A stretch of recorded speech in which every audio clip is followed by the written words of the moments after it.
Bom, então vamos lá. Pessoal, eu sou o Aguinaldo, tenho o blog 50 Minutos com BR, eu sou instrutor aqui da Green, e hoje a gente vai falar um pouquinho da prova 70461, que é a primeira prova da trilha de certificações para o SQL 2012. Então, não tem muito slide hoje vai ser mais prática, deixa eu só passar para o próximo. Primeira coisa é mostrar a trilha da certificação, quais são os treinamentos e exames relacionados. Depois falar um pouquinho do formato dos exames, mudou um pouco em relação àqueles múltiplo chute que a gente tinha antes. Então antes era múltipla escolha e facilitava muito o cara ficar decorando resposta que achava na internet. Agora, para dificultar um pouquinho, você tem que escrever uma série de comandos dentro do teu exame. Uma outra modificação é que você tem agora um conjunto único de respostas, vamos lá falar 15, 18 itens de respostas para questões diferentes.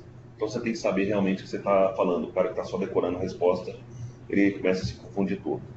Depois vamos falar especificamente do exame 70461, o que cai, o que não cai. E depois eu vou falar o que deve ser consultado, o que eu devo estudar e onde achar a informação. Então, vamos que vamos. Primeira coisa, só esperar o slide apresentar. Opa, apareceu aí. O nosso exame 70461 é o primeiro exame que eu preciso fazer para a trilha do Solution Associate, que é o MCSA. Quando você faz o exame 70461, você ainda não ganha credencial.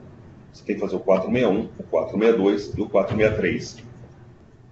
Então, são, na verdade, 3 exames que são necessários para obter o MCSA. O primeiro deles é só consultando o SQL Server 2012. Esse exame ele é o mais simples dos 3, é o mais fácil de você passar. Inclusive, ele foca muito em select. Então, fazer select, fazer join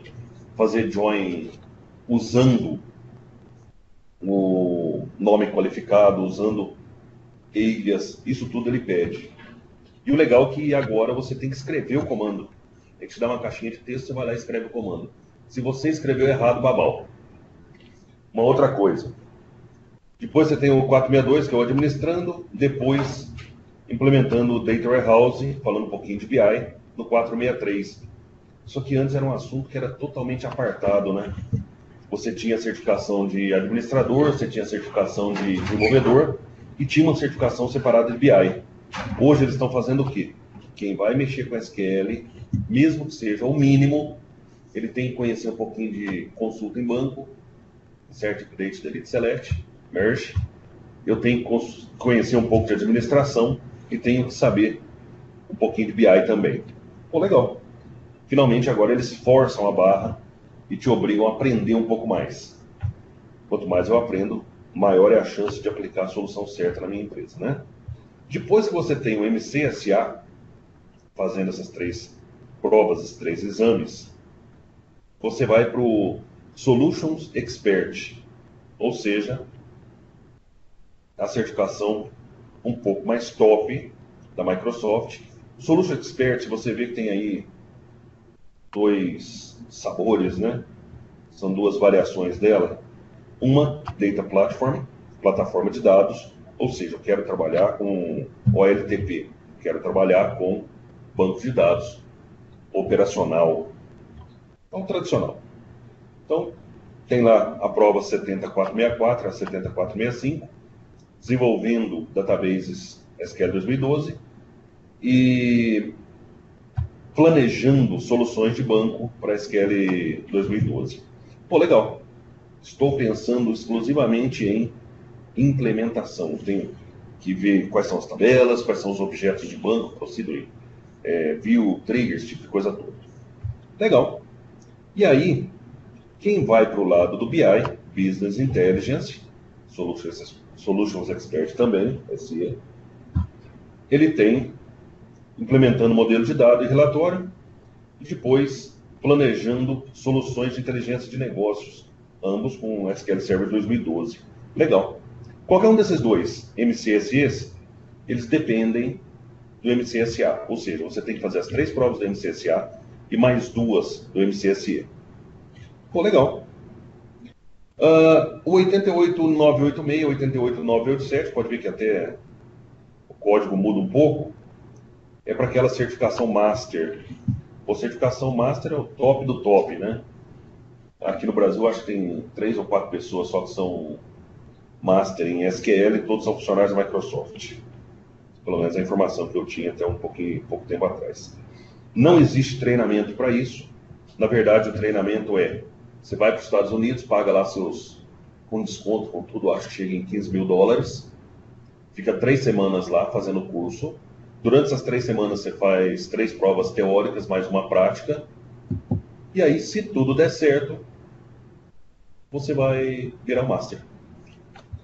Isso aqui é ótimo para dar uma carteirada, né? Isso aqui vai agregar algo na tua carreira? Lógico que vai, né?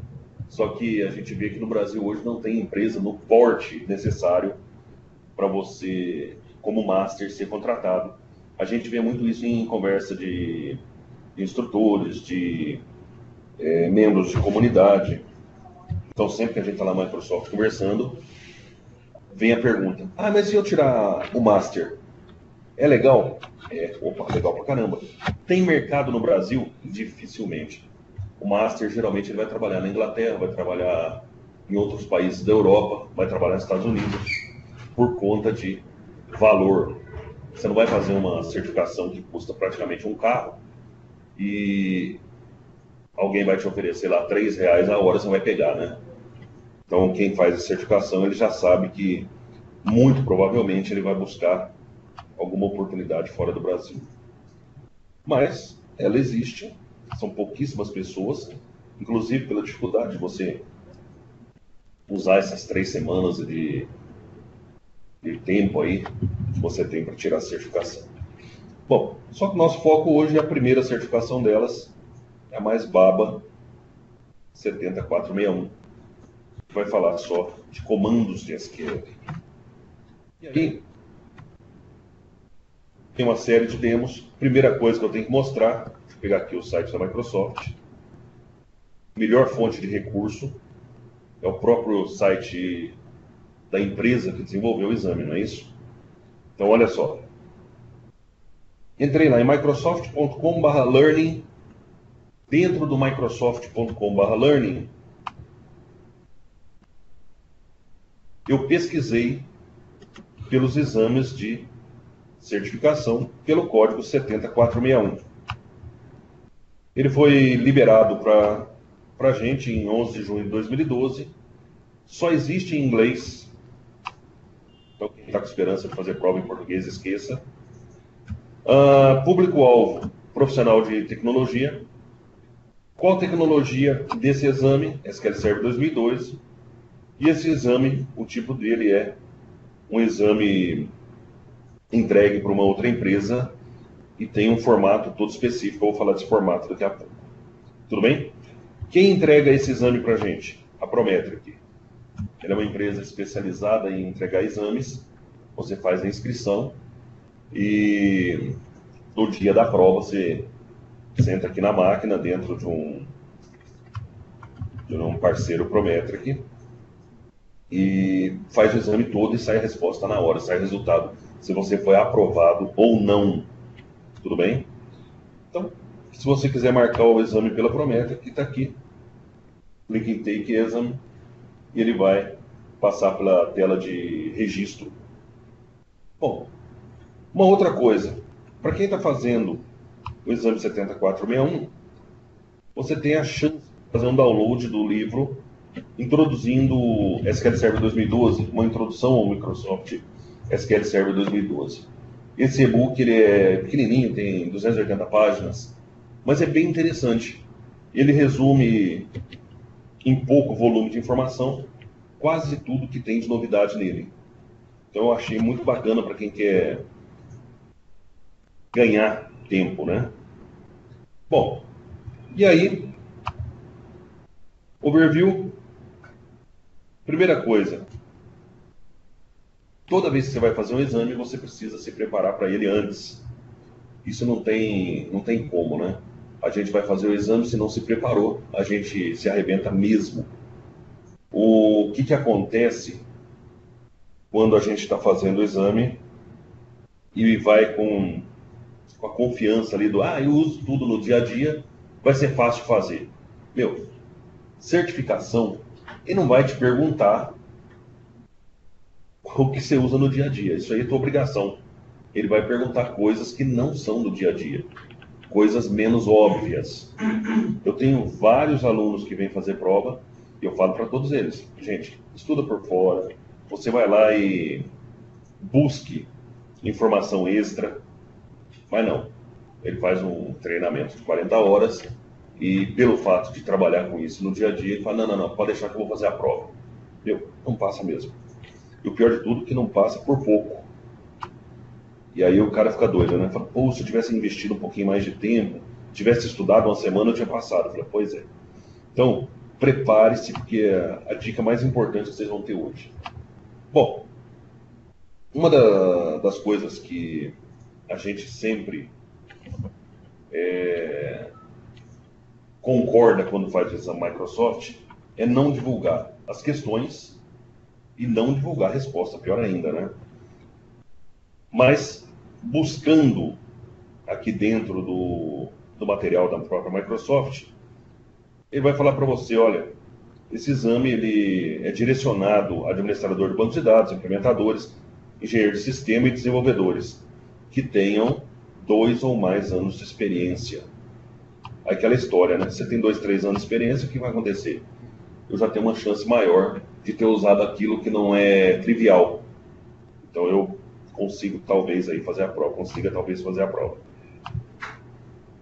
O que ele vai cobrar na prova de você? Depois eu começo a brincar com esses comandos aqui. Usar função escalar, aquelas que são do ambiente, aquelas do próprio SQL. Funções de ranqueamento, né? O roll number, o tile, tudo bem? Pegando duas aí para dar exemplo. Combinar dataset, imagina que você tem lá 2 tabelas, quer fazer join. Quero ver como é que eu combino isso. Eu não só combinar com join, que é na horizontal, quanto também fazer union, fazer except, fazer o intersect, usar funções de combinação dos conjuntos de dados. Pô, legal. E depois, manipular triggers DML, Data Manipulation Language. O que é isso? Trigger que responde a insert, update, delete. Criar e alterar índice. Criar e alterar store procedure, tabela. Criar e alterar funções de usuário. Criar e alterar view. Criar e modificar constraint. Constraint, primary key, foreign key.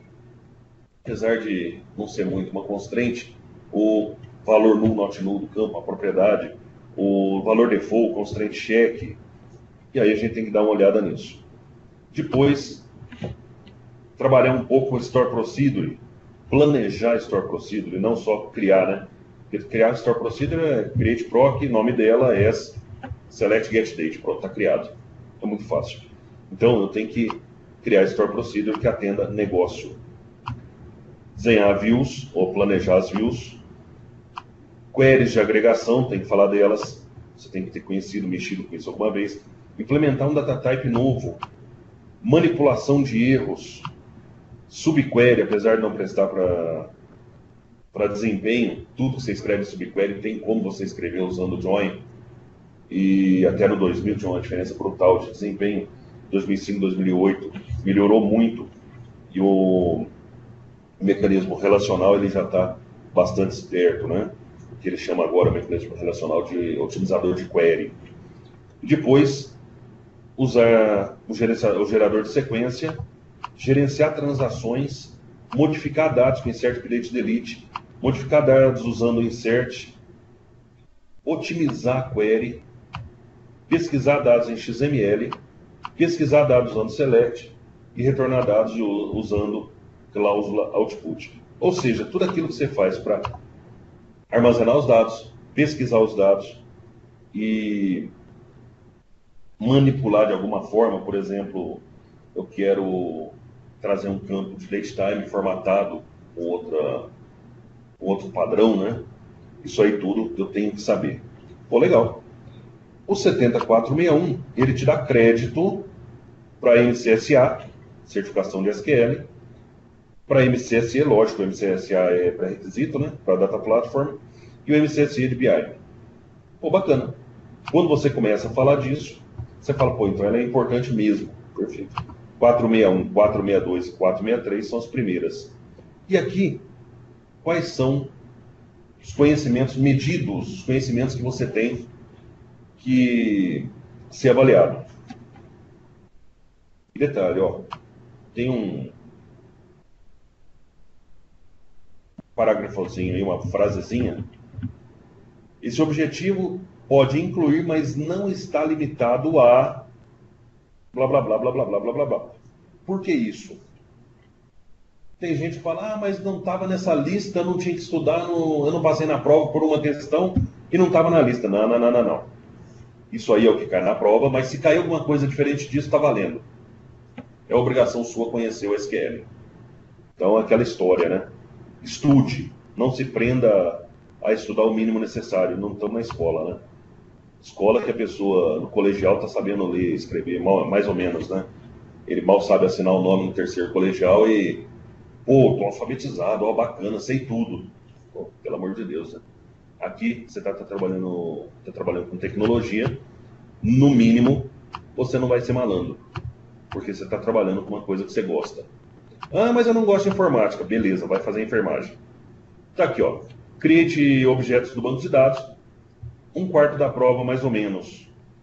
Tá aí, ó. Criar e alterar tabelas usando comandos de SQL. Statement simples. Então, create table, blá, blá, blá. Alter table, blá, blá, blá. E um drop table, nome dela. E eu tenho aqui alguns alter column para alterar o tipo de dado. Ou tem add column também para adicionar. Depois a gente dá uma olhadinha nisso. Criar e alterar view. Do modo mais simples. Tá aí, ó.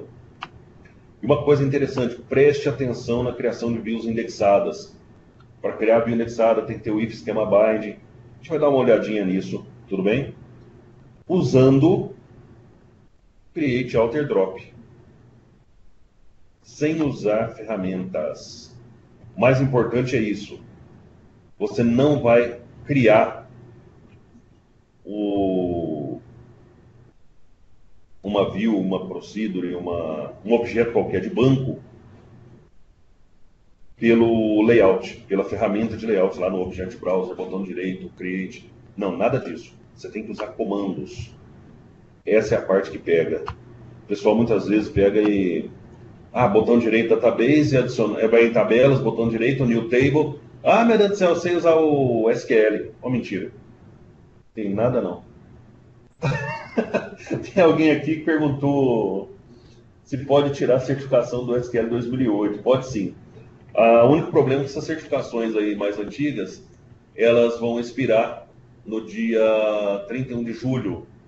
Ou seja, você só pode fazer prova até 31 de julho. Como tem 3, 4 provas, até 31 de julho você pode fazer todas. Aí, lógico, você vai ser certificado SQL 2008, sem problema nenhum.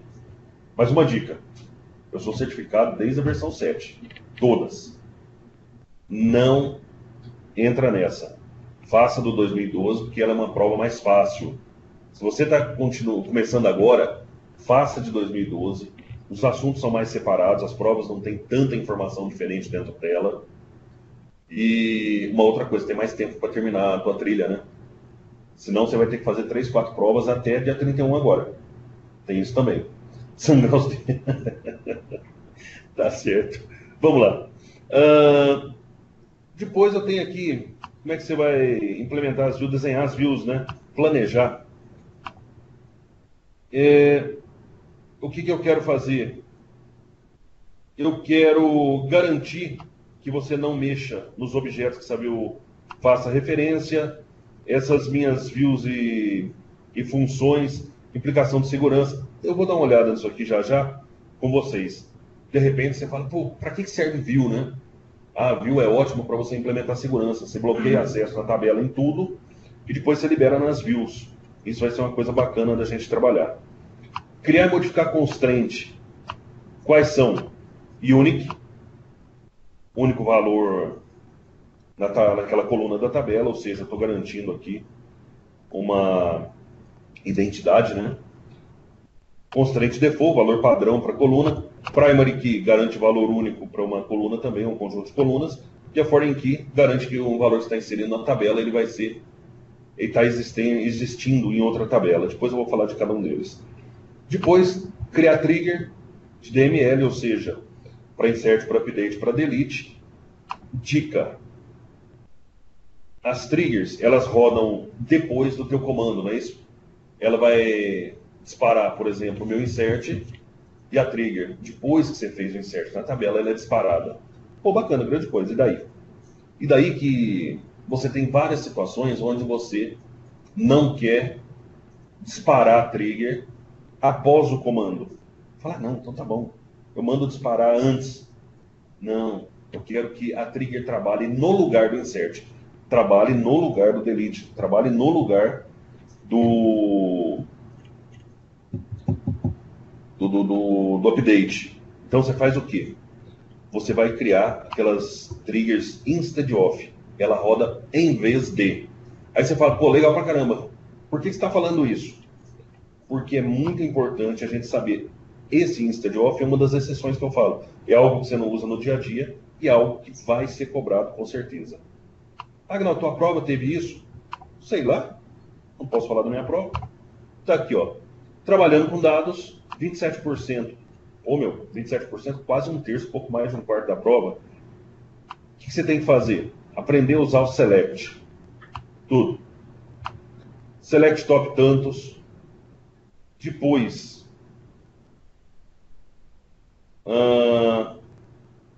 join, usando except, intersect. Implementar lógica usando SQL Dynamic e metadados sistema. Depois a gente vai dar uma olhadinha também nesse cara. Depois escrever queries complexas de forma eficiente. É lógico que do jeito que ele está falando aqui, parece que você tem que saber tudo e mais um pouco. Na verdade, só tem que saber tudo, mais um pouco não precisa. E depois, trabalhar com todos os tipos de join contra o uso de tabelas derivadas.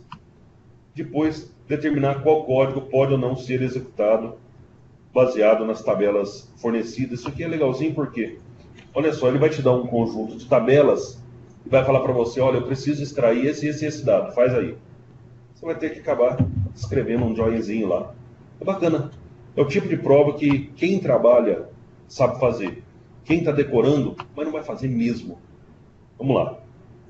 Depois, deixa eu ver. Entender diferente tecnologia de acesso a dados.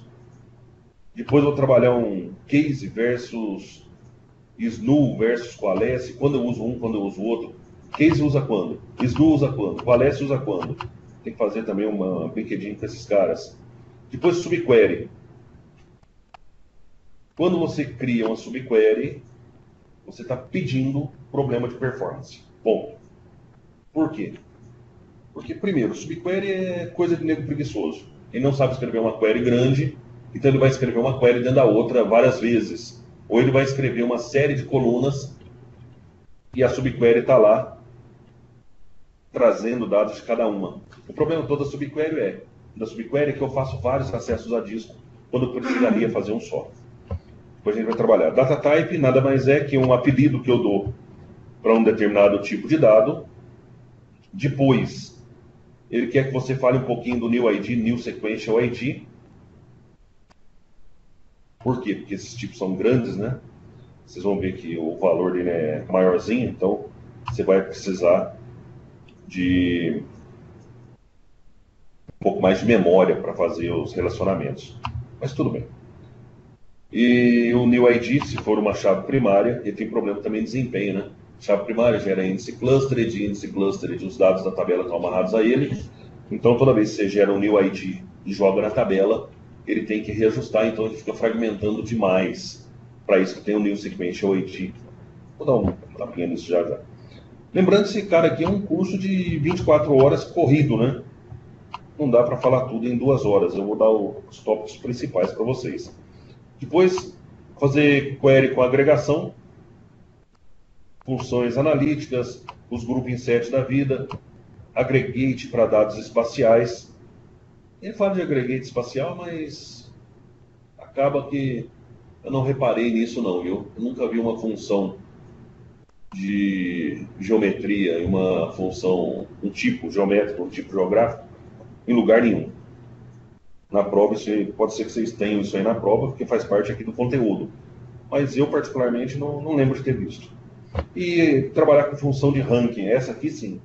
Quando você tem que ranquear os dados, aí sim a coisa complica um pouquinho, porque vai precisar mesmo. Outra coisa, dados XML.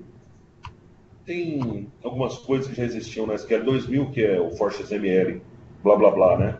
For XML alto, for XML raw, for XML strict, que era extrair o dado da tabela no formato XML. A gente não tem isso aqui, ou não tem não, a gente vem trazendo isso do 2000, então é coisa que você acaba não estudando, porque você já sabe, já usa isso no dia a dia. Só que quando veio o SQL 2008, você teve o campo Data Type XML. Quando tem o Data Type XML, eu começo a pesquisar dentro do campo, eu começo a criar índice do tipo XML.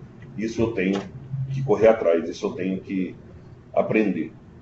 Bom, modificação de dados. No caso, para ele, é manipulação, né, dos dados. Criar e alterar Store Procedure. No mínimo, você tem que saber fazer uma procedure de insert, uma procedure de update, uma procedure de delete, uma procedure de select de dados, tudo bem? Depois, ele vai falar de procedure, mas olha aqui, ó. Você tem que saber um pouquinho de trigger, de função, a própria procedure, e aí vai. Outra coisa, insert, update, delete. Com e sem output. Tem que conhecer os comandos, beleza? Combinar dataset. O nosso union all, tudo bem? Usando o operador merge, insert, update, delete, merge. Tem aqui o union all. Lá para cima aparece o intersect e o except. Pô, bacana. Ou seja, tudo aquilo que você usa para manipular os dados, você tem que trabalhar aqui.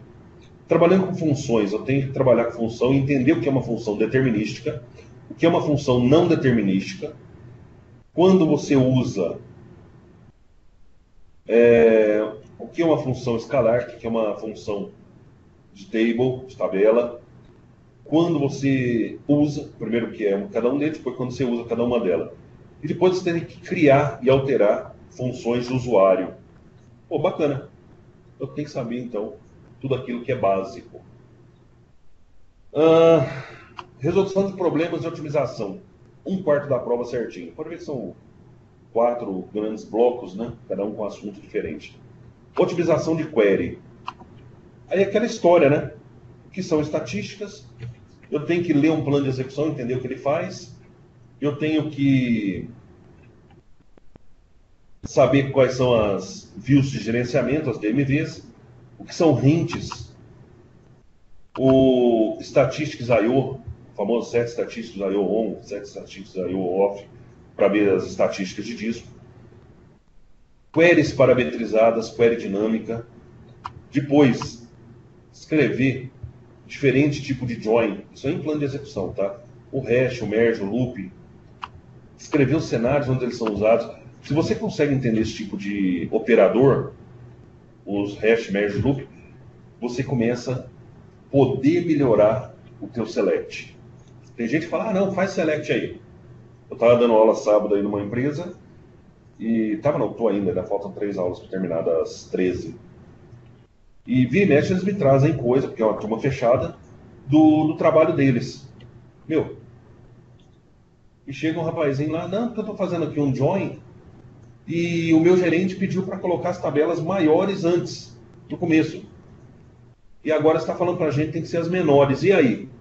Eu estava falando de desempenho, sempre você trabalha com menor volume de dados em memória. Então você começa do que é pequeno, você não começa do que é grande. Eu falei, teu gerente pode ser bom para gerenciar, mas de SQL não sabe nada não. Não tem nem como ele falar isso. Aí fui lá, fiz os esquemas, vou fazer um esqueminha desse para vocês entenderem como funciona o Join. Bom, transações, como é que você gerencia? O legal é que agora você dá um begin tran, você tem um commit rollback, né, para confirmar ou para abandonar ou para confirmar ou para abandonar a transação, para voltar os dados. O que é uma transação implícita, o que é uma transação explícita, quais são os níveis de isolamento do banco de dados, o que é um escopo, os tipos de lock, o @truncount lá, que é uma função que te devolve quantas transações você tem abertas, transaction count, né? Depois, operações baseadas em linha contra operações baseadas em conjunto. Aí você vai falar o quê? Olha, eu estou vendo aqui, quando usar cursor, a resposta para isso é nunca. Beleza? Não se usa cursor, ponto. Pô, Gnaldo, mas eu preciso. Meu, se vira, faz qualquer coisa, não use cursor. Cursor é o câncer da SQL para desempenho. Quando eu falo SQL é da linguagem, não é da aplicação SQL Server, tá? Você tem isso aí em outros bancos de dados. Em qualquer banco de dados que você for trabalhar com cursor, eu tenho que percorrer linha a linha o dado. O SQL não trabalha linha a linha, ele trabalha com 64K de dados para leitura de cada vez. E aí o que acontece? Você simplesmente começa a ter problema de desempenho. SQL não foi feito para trabalhar linha a linha. SQL foi feito para trabalhar com conjuntos. Tanto que o modelo matemático que o banco de dados segue é a álgebra relacional, a álgebra de conjuntos. Tudo bem? Mas vamos lá. E depois, como é que você combina operações de DML, ou seja, operações de Insert, Update, Delete? Implementando manipulação de erros. Pô, legal pra caramba, né? Você tem que saber lá o try catch, o operador novo que é o throw. E aí, eu quero saber quais são as vantagens de usar os blocos try catch e por que eu não posso simplesmente ficar usando aqueles if @error lá da pré-história. Lógico que tem uma lógica muito boa por trás disso. Qual é? Eu facilito a escrita do código. E depois, gerenciamento das transações. Dentro do try-catch, como é que eu faço para gerenciar essa transação aqui? Quando eu vou dar rollback ou não? Bom, deixa eu ver. É que tem gente falando ali no... Ah, não, então beleza. É só conversa entre eles. Legal. Bom, depois disso aqui tudo, você entende o que cai na prova? Quais são os materiais de preparação que você tem? Vamos lá. O primeiro deles é treinamento em sala de aula, treinamento presencial. Tá aí, ó. É o 10774A. O A é a versão, né? Conforme eles vão atualizando, corrigindo um detalhezinho aqui, um detalhezinho ali, uma frase que saiu errada. Eles vão lá e dão A, B, C. E esse 10774A, ele é um treinamento de 24 horas. Opa, não, mentira, desculpa. Nós estamos falando de 2012. Normalmente o 2778 era 3 dias. São 40 horas. Dentro dessas 40 horas, a gente vai aprender aqueles assuntos quase todos ali que vocês viram nos pré-requisitos. Um detalhe, isso aqui é nível 200. Tem que lembrar que a Microsoft classifica treinamentos de nível 100, 200, 300 ou 400. O nível 100 é nível básico para quem não conhece tecnologia. Nível 200 já pede que você conheça um pouco de tecnologia. Nível 300 é para usuário mais avançado. Nível 400 é o top, né? É o curso que é o mais difícil de você entender. Bom, aí, dentro aqui do material de preparação, saí do curso, 40 horas, desculpa aí. E-learning. Existe algum treinamento online? Não, ainda não tem. Para esse exame 7461. Livros da Microsoft Press. Isso aqui é bacana pra caramba. Você tem um training kit próprio para esse exame. Eu já busquei aqui, né? Tá aqui o 7461. Training kit. Só dei um zoom para você ter uma noção do que é a capa, apesar de não dar para mostrar muito direitinho. O que acontece? Esse Training Kit, ele é um livrinho de 750 páginas, em inglês, tem um CD junto. Pô, legal, e daí? E daí que eles vão te apoiar no estudo. Ele tem toda a teoria que você precisa para fazer essa prova. Aí você fala, pô, legal pra caramba. Qual o problema do livro? Não, não é nenhum. É que tem gente que não gosta de estudar sozinho, tem gente que prefere sala de aula. Então, por isso que eles te dão os dois métodos de estudo, né? Outra coisa, na sala de aula você tem o instrutor que está te passando informações extras. Você tem um instrutor que está te falando, olha, no mundo real é assim, assim, assim. Então você tem algumas informações que nesse tipo de material não tem. Esse tipo de material é próprio para o exame. Então ele vai falar para você, olha, o exame é assim, assim, assim, cai isso, isso, isso, ponto. O que você tem que saber para o exame é isso, isso, isso, isso. Tudo bem? Eu mesmo, quando eu vou estudar para exame, eu uso muito esse material aqui. Tem livros, agora saindo um pouco da Microsoft, tem livros da editora Apress, editora APRESS, Apress, o site deles é apress.com. Eu acho fantásticos. Não é tanto para certificação, é mais para o teu uso no dia a dia. Você tem desde livro básico até livro mais avançado. Tudo bem? Aí, a gente tem que pegar e fazer uma brincadeirinha aqui, né? Então, vou pegar, virar para o meu Management Studio. Vou começar a falar de um assunto ou outro. São 10 horas, a gente vai até as 4 horas da tarde, mais ou menos. É isso mesmo, né?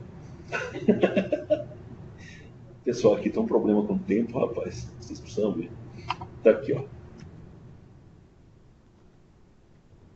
Os dias estão rolando aqui. Bom, primeira coisa, o nosso Management Studio Pro 2012 ele é entregue agora pelo Visual Studio. Então, o Management Studio ele tem toda a cara do Visual Studio e ainda tem recurso bacana que veio dele. Vamos lá, conectei no meu servidor. Trabalhar pelo Object Explorer é o famoso DB-Sheet, não é isso? Não é... Fala, Rodrigo. Diga aí. Rodrigo? Pode falar. Então, esse carinha aqui, o Object Explorer, quebra um galinho, mas é para DB-Sheet, né? É DBA de planilha. O cara vem aqui, não sabe nada, ele vai clicando aqui, clicando ali, ele vai se achando.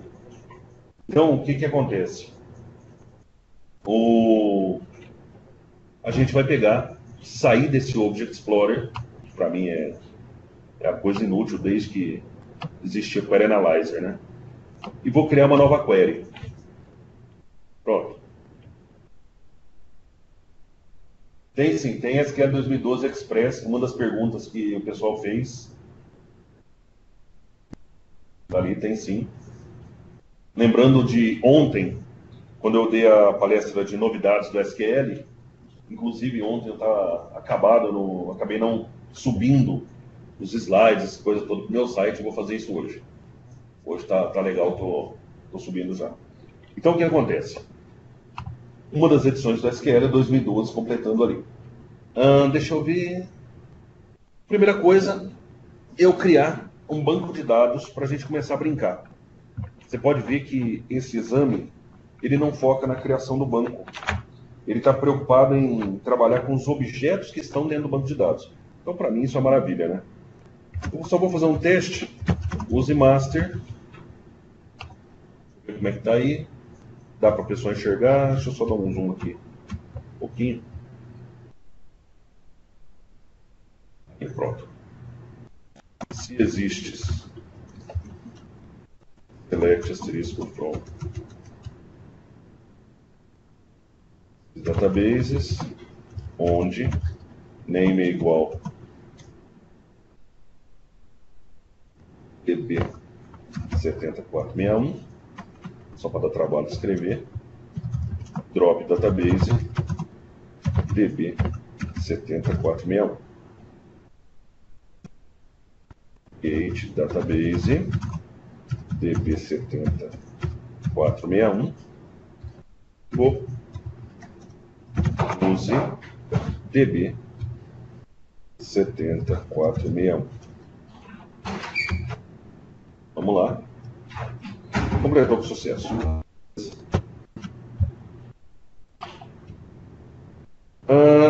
O que ele me fala aqui? Primeiro bloco. Eu quero criar tabelas. Então vamos lá. Como é que você cria uma tabela por comando? Vou passar link para baixar o material sim. Pega nos 50 minutos com BR hoje à noite. Fica tranquilo. Ô Vitor, 50minutos.com.br é o site, tudo bem? Todo o material vai ser baixado lá. Tanto da palestra de ontem quanto a palestra de hoje. Bom, quero fazer aqui um create table. Nome da tabela. Para variar, quem já é aluno meu sabe que só sei trabalhar com pessoa. Então, create table pessoa e entre parênteses os campos da tabela, os atributos de cada pessoa, não é isso? Esse aqui é o meu conjunto de entidades, pessoa. Cada linha da tabela representa uma pessoa. Então tem aqui ó, o código da pessoa. Mais inteiro. A identity. Estou falando que esse campo ele tem autonumeração. Falando um pouquinho de constraint. Primary key. Primary key garante que o código da pessoa não se repita na tabela toda. Pô, bacana. Para que isso? Porque aqui você tem uma integridade de entidade. Cada entidade é única no seu conjunto. Legal. Tem aqui a minha primary key. Eu tenho nome, underline, pessoa, varchar 50. Eu vou falar que o nome é único. É lógico que no mundo real você não vai colocar unique no nome da pessoa, né? Só estou colocando aqui por quê? Porque eu estou lá no Jardim do Éden, só tenho Adão, Eva, Caim e Abel na minha tabela, então fica fácil de trabalhar. Então os nomes podem ser únicos, sim. Bom, eu tenho o sexo da pessoa, onde eu tenho um shard 1. Uma dica para certificação, entenda tipo de dado. O que é um char, o que é um varchar? Char tem tamanho fixo, varchar tem tamanho variável. Uma outra dica, o que é nchar e nvarchar? São caracteres Unicode. Nchar tem tamanho fixo, nvarchar tem tamanho variável. E char e varchar, eles são caracteres ASCII. Isso você tem que entender. Quais são os tipos inteiros, quais são os tipos de ponto flutuante, os decimais, quais são os tipos monetários, datetime, todas as variações de datetime. Datetime e string, eu falei bastante de manipulação deles ontem, na palestra lá de novidades do SQL 2012. Eu acabei voltando um pouquinho para as versões anteriores, para o assunto não ficar pela metade. E aqui, sexo normalmente é masculino ou feminino, ou M ou F, né? E eu quero que eu tenha, deixa eu ver, sexo pessoa cheque, sexo da pessoa em conjunto masculino e feminino. Deu para notar como eu faço para escrever o comando? Se eu tenho que abrir e fechar aspas, eu já abro e fecho. Se eu tenho que abrir e fechar parênteses, eu já abro e fecho. Tem gente que está começando agora, ele abre o parênteses, começa a escrever, aí abre uma aspa, ele se perde. Meu, cria a carcaça do teu comando primeiro, que sai mais fácil o comando todo. Sexo M de masculino, F de feminino. Pronto, meu garoto. E outra coisa, eu gostaria que o nome não fosse nulo, not null. Você tem que lembrar também que quando você cria uma constraint primary key para o campo, esse campo automaticamente para de aceitar nulos. É como se tivesse escrito not null ali. Campo sexo aceita nulo? Aceita. Para que ele aceita nulos? Olha, pode ser que o rapaz está fazendo cadastro por telefone e nesse tempo de cadastro por telefone ele falou lá o nome dele é Dercy. Só que ele é velhinho, a voz do velhinho e da velhinha é meio parecido e o atendente não entendeu o sexo da pessoa. O que ele faz? Ele deixa nulo. É um sexo não informado da vida, né? é melhor do que ele colocar a interrogação ali dentro, caractere que ele inventa na hora, né? Primeiro interrogação, o outro atendente fala que é N de não informado, D de desconhecido é o outro atendente. Para evitar esse tipo de coisa, você deixa lá null, ausência de informação no campo. Então, sexo pessoa pode ser nulo, porque eu não defini que ele é not null, e se eu preencher alguma coisa, ele valida com M ou F. O Cláudio ele me perguntou aqui qual o tempo de validade de certificação Microsoft.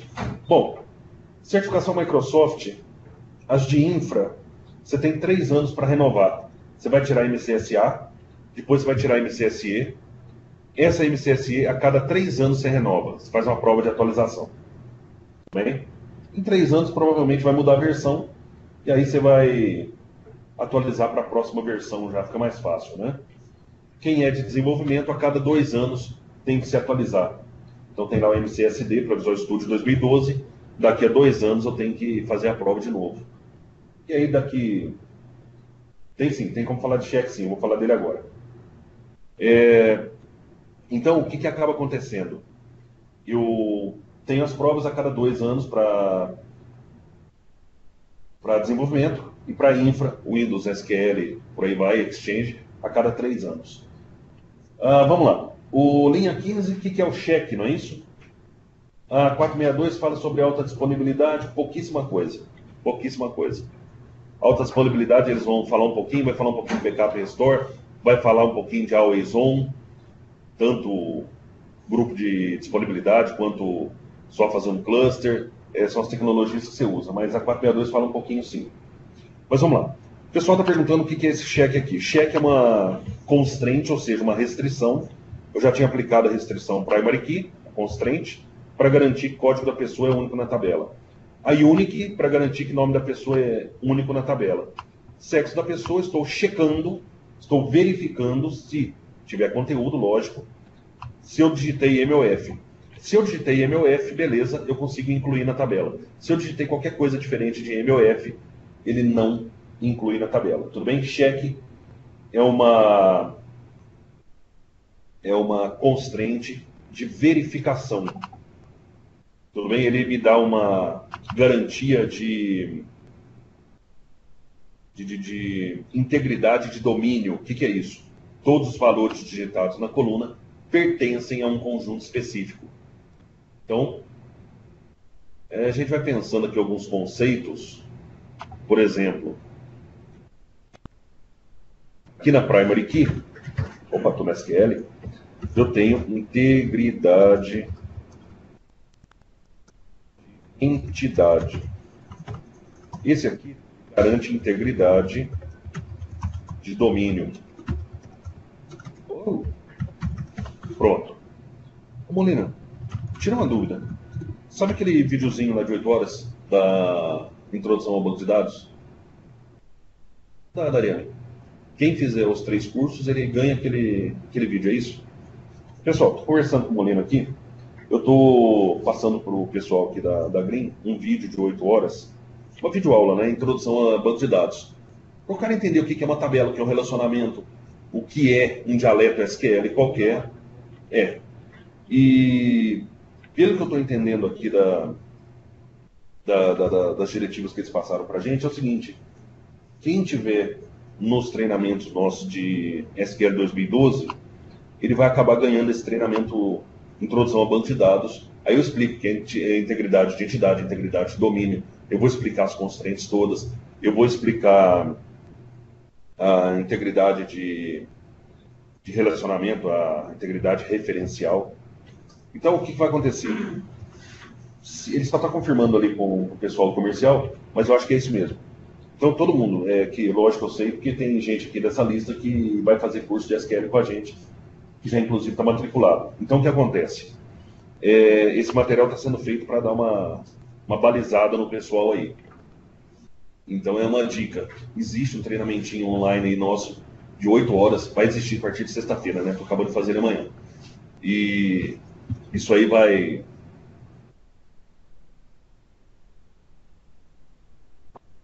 Não. Eu recebi, já falei que fala assim, pouco, mas fala. Então, o que acontece? Esse treinamento complementa os assuntos que a gente está falando aqui. Deixa eu ver aqui. Código da pessoa, nome, sexo, integridade de domínio. Beleza, não tem mais campo aqui não, tá? Vou fazer só com 3 campos. Constraints, elas garantem integridade. Aí você fala, pô, legal, né?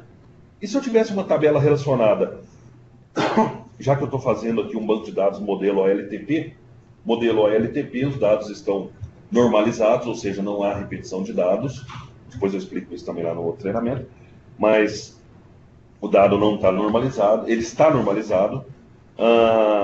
Eu tenho tabelas relacionadas, por exemplo, create table, documento.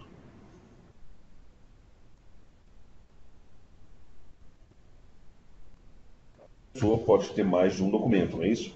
Então tem aqui o código do documento inteiro, com a identity. Código geralmente é valor que é interno, né? Só para você relacionar uma tabela com a outra. Então, beleza. Ele é primary key também para essa tabela, ou seja, o código do documento não repete. Eu vou colocar aqui o número do documento. Ele vai ser um varchar de uns 20. Ele tem aqui também o tipo do documento. Ele vai ser um char de 3 caracteres. Para usar check não precisa ser char não, tá? É coincidência. Onde ele faz um check.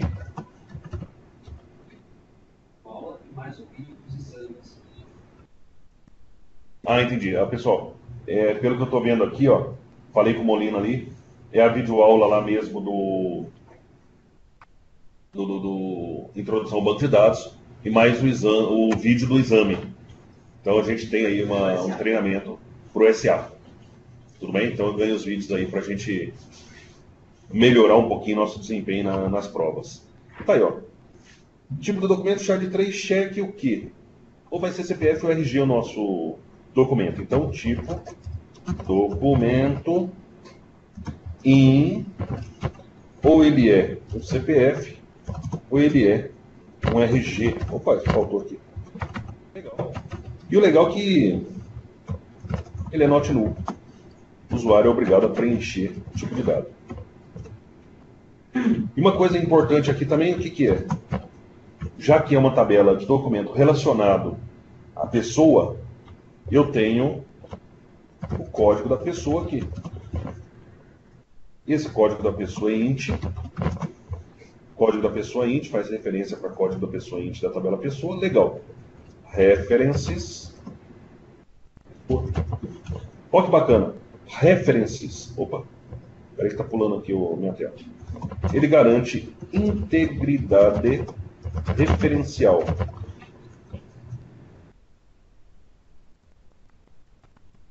O que é integridade referencial? Uma integridade de referência. O dado que eu digito aqui no código da pessoa, ele deve existir, deixa eu ver aqui, na tabela pessoa. Tudo bem? Bacana. Os 3 tipos de integridade que eu tenho para o nosso banco de dados, né? Integridade de entidade, o registro deve ser único para eu poder localizá-lo. Integridade de domínio, o valor deve ficar dentro de uma coleção conhecida. Integridade referencial, o valor que eu digito deve estar numa outra tabela ou na mesma. De repente você tem uma tabela de funcionário e você tem o código do gerente. O código do gerente é um funcionário da tabela. Integridade referencial também. Posso fazer uma referência para a mesma. Estou usando aqui sempre a sintaxe mais curta, né? Mais simples. Mas eu tenho a sintaxe completa disso também. Depois a gente dá uma olhada. Depois vai ser em outro vídeo, né? Bom, uma outra coisa que você pode fazer, em vez de usar essas sintaxes simplificadas, onde ele mesmo dá o nome dos objetos, você pode fazer assim, ó, quero criar uma constraint, sei lá, uma constraint unique, número tipo, de documento, unique. Quais campos que são unique? Número do documento, mais tipo do documento. Olha que interessante. Tá aí, ó. Eu tenho lá código, número, tipo. O número mais o tipo não pode ser repetido. Na linha 23, eu preciso dizer qual campo da tabela pessoa? Não, não preciso, porque a tabela pessoa ela tem chave primária. Então, aqui na hora que você dá o reference pessoa, ele faz o quê? Ele já procura quem é o primary key de pessoa. Não é pelo nome, não é pelo nome do campo. Podia ser código pessoa, aqui embaixo código batatinha. Então, você procura na tabela pessoa quem é a chave primária. Sendo chave primária, já está tudo ok. Qual seria a forma de apresentar esse comando em caso de uso? Cadê? Em cima dessa você respondeu agora. Qual seria a forma de apresentar esse comando em caso de uso? Peraí, aqui em caso de uso você está fazendo, o Cláudio, você está perguntando para mim aqui como é que eu escrevo esse comando em UML. O ML não representa comandos, né?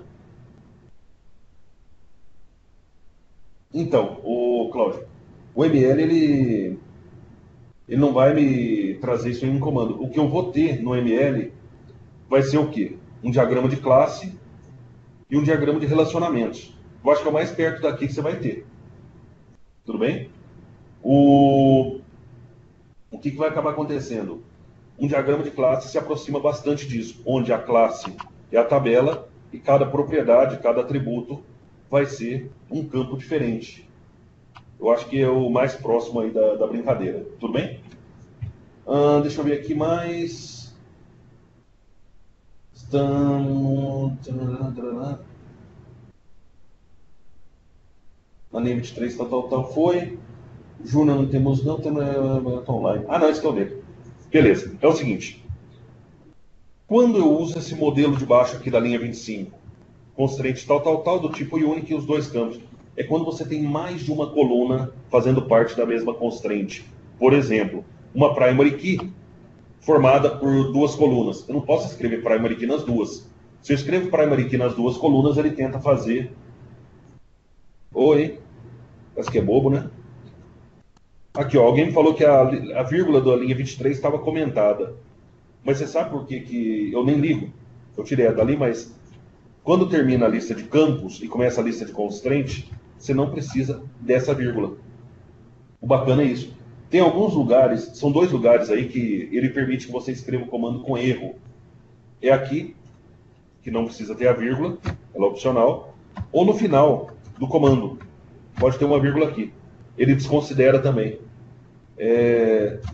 São os dois únicos. Então, eu fico meio relaxado quando eu estou fazendo o create table, porque eu sei que nunca vai dar erro.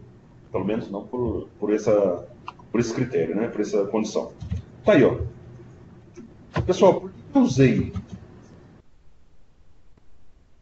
primary key, que garante que o registro é único, e usei unique embaixo para garantir que essa coluna nome é única também.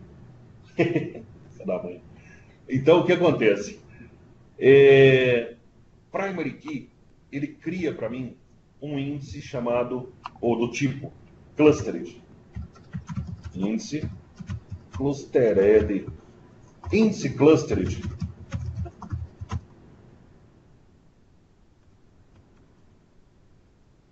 ele é mesclado com a estrutura da tabela. Então a gente já vê um problema, né? Se eu tiver um índice clustered por código, e se tivesse possibilidade de escrever um índice clustered por nome, a tua tabela ia tentar ser ordenada por nome, dali a pouco o código desorganizou. Ela ia tentar organizar por código. Aí organizou o código, o nome virou bagunça. Ele tenta organizar, não dá. Ele vai entrar em loop a tabela, né? Então, índice clustered só pode ter um por tabela. Por isso, você só pode ter uma primary key por tabela. Pode ser até de 2, 3 colunas. Agora, índice non clustered,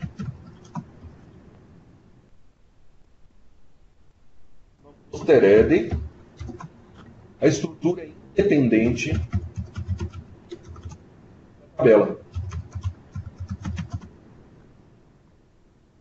É até 249 por tabela. Tudo bem? índices non-clustered pode ter 249 por tabela. Por quê? Como a estrutura é independente, você escapa desse problema de ter que reordenar a tabela toda hora que você reordena o índice.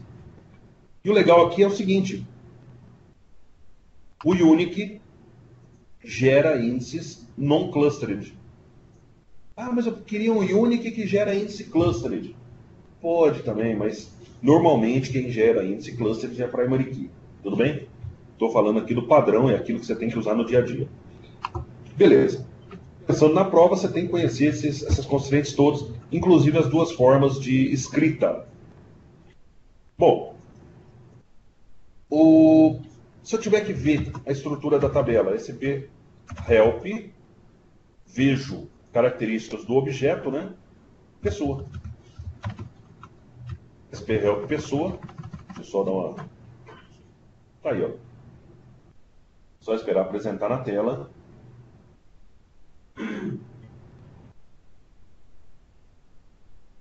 Tá aí, ó. Um zoom aqui. A lei fala para mim que pessoa é uma tabela de usuário, foi criada na data tal. Tem 3 colunas, código, nome e sexo, tipos tais, tamanhos tais. A coluna de identity dela, ou seja, a coluna de identidade é a código pessoa, que começa da numeração 1 e vai incrementar de 1 em 1. Legal. Deixa eu dar um del aqui, um ESC. Deixa eu descer um pouquinho. Aqui, olha lá. Nome do índice. PK pessoa, blá, blá, blá. É o índice clustered, a minha PK. Chave do índice, código da pessoa. O que pessoa, blá, blá, blá. O índice não clustered, também unique. Nome da pessoa. Lembra que eu falei? A constraint unique cria um índice não clustered. A primary key cria um índice clustered. Dos dois jeitos, chave única lá dentro. A constraint única nos índices garante que não tem elemento repetido no índice. Por isso que você não consegue inserir na tabela elemento repetido. Tudo bem? Eu tenho aqui embaixo agora um check na coluna sexo pessoa, uma primary key clustered, uma unique não clustered. E aí, se você quiser saber o resto, ou pelo menos a definição do check, é só ir para o final. Está aqui, ó. Sexo da pessoa igual a F ou sexo da pessoa igual a M. Fala, Agnaldo, você usou in. In e or é a mesma coisa, não liga para isso não. Sexo pessoa in, M ou F, sexo pessoa igual a M or sexo pessoa igual a F é a mesma coisa, tudo igual. Inclusive o desempenho. Tudo bem? Essa tabela é referenciada por foreign key? Lógico que é. A tabela documento tem uma FK documento blá blá blá blá blá blá. Ah, muito legal. Então, dentro da tabela documento tem uma foreign key para ela. Que aponta quem? A minha coluna code de pessoa. Tudo bem? Essa tabela é referenciada por alguma view? Não. Nós não criamos view ainda. E aí, tudo bem, gente? Agora eu vou inserir alguns dados nessas tabelas. Insert. O into ele é opcional, né? Então, insert pessoa. Desde 2000 opcional, até hoje eu uso. Values. Pessoa. Tem nome. Opa. E tem sexo.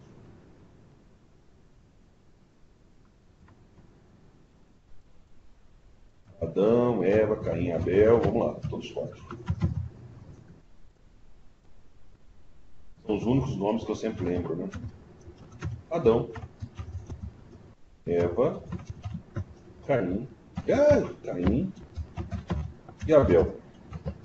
O Adão do sexo masculino, a Eva do sexo feminino, Caim do sexo masculino, o Abel do sexo masculino. E vou executar esse comando. 4 linhas afetadas. Perfeito. Dentro da...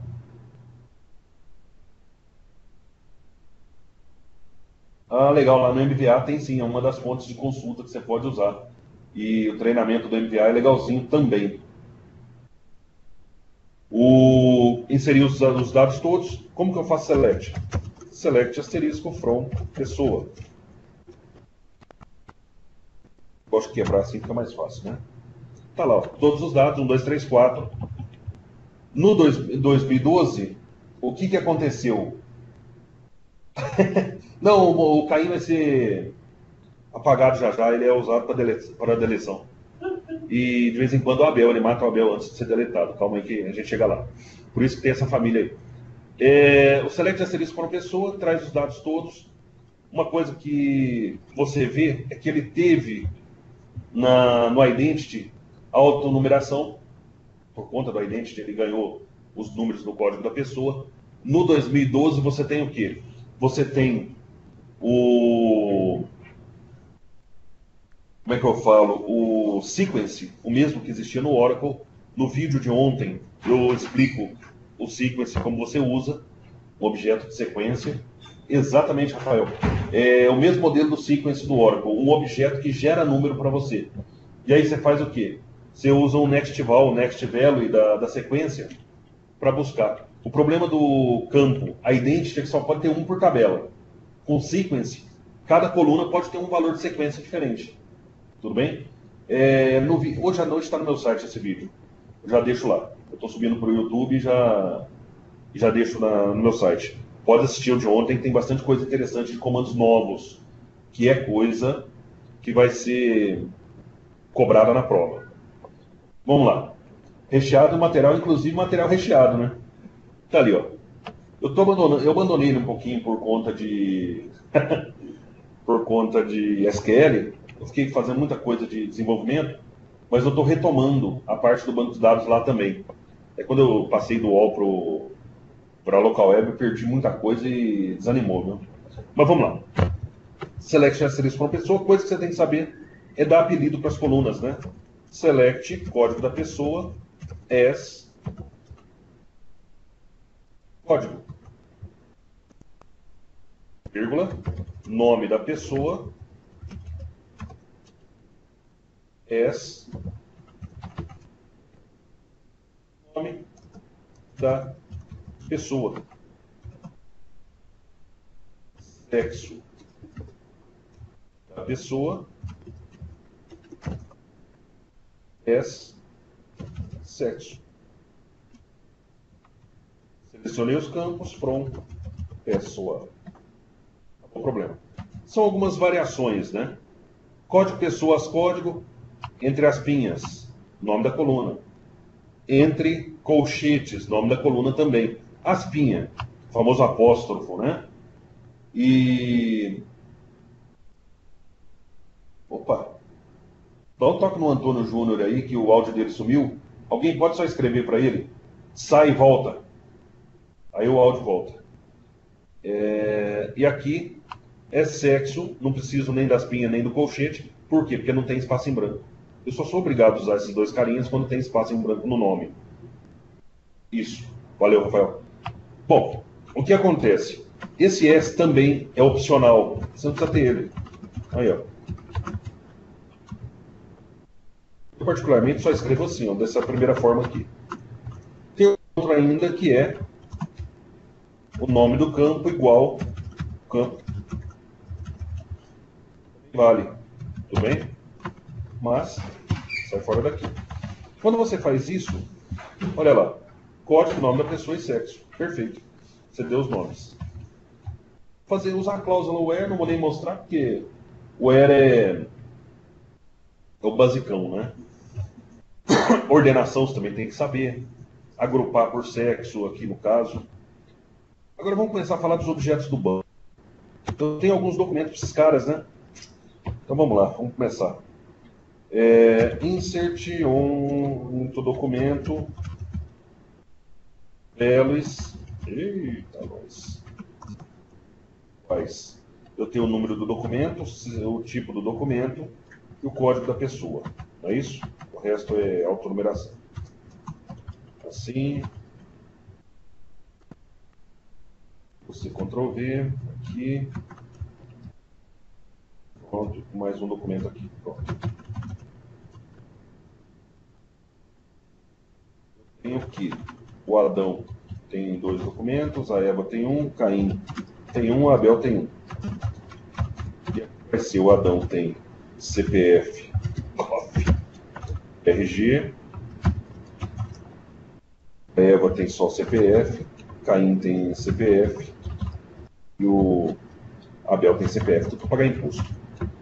Adão, não. O número do CPF do Adão é 001 001 001 tracinho 01. O RG dele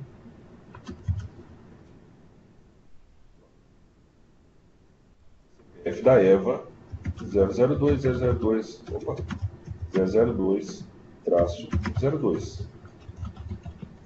CPF do Caim 666.666.666 tracinho 00. E o Abel, 11222-333. Isso aqui é pura falta do que fazer, né? Tá aí, ó. Inseriu o documento. 5 linhas afetadas. Tudo bem? Essa apresentação não vai para o MVA, não. Vai ficar aqui no site da Green e vai ficar no meu site também. É isso mesmo, né, Molina? Ah, então beleza. Inseri os documentos todos. Agora aquela história. Pô, eu tenho que ficar lembrando de fazer join, né? Select asterisco from. A digitação parece até que eu tenho dislexia, né? Pessoa, SP. Não está com regra de validação. Não está com regra de validação, certo? Onde? Não está com regra de validação? Tá sim. Nas tabelas? Ah, não. Já entendi o que ele perguntou. CPF inválido. Tá valendo. Não falei que o CPF tem que ser válido de forma alguma. O que você pode fazer nesse caso é criar o quê? Isso, Danilo. Não, é qualquer tralha que estou digitando aqui, tá valendo.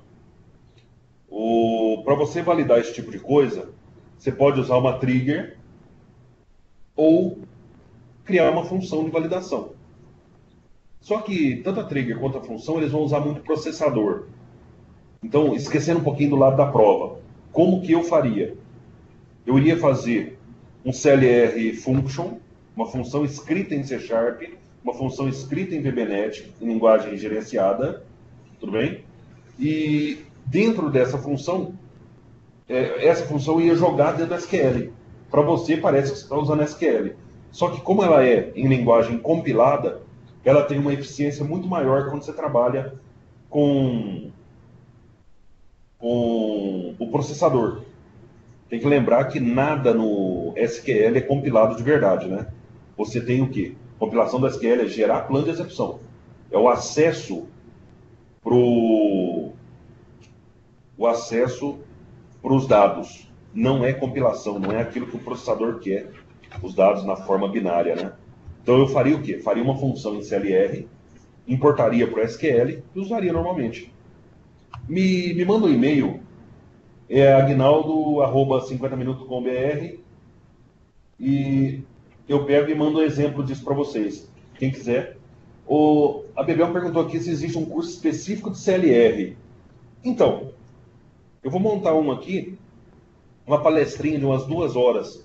Eu vou combinar com o Molina, a gente já chama vocês para assistir essa palestra. Que o CLR é uma coisa bacana pra caramba. Abril, para maio. Oi? Para maio? Abril. Então já no mês que vem agora vai ter essa palestra de CLR, beleza? Aí pelo menos já fica num preço bem acessível, né? Grátis fica bom. Oi? Não vai ter mais Xbox. Ah, é. Ele só falou que não vai ter Xbox, mas o assunto é legal pra caramba. Não, o assunto é legal. Inner join com um documento de onde P código da pessoa é igual D ponto código da pessoa. Pô, legal. Fiz o join. Trouxe todos os dados, concorda? Sorteio um curso. Olha o cara falando aí. Então eu fiz o quê? Fiz o join.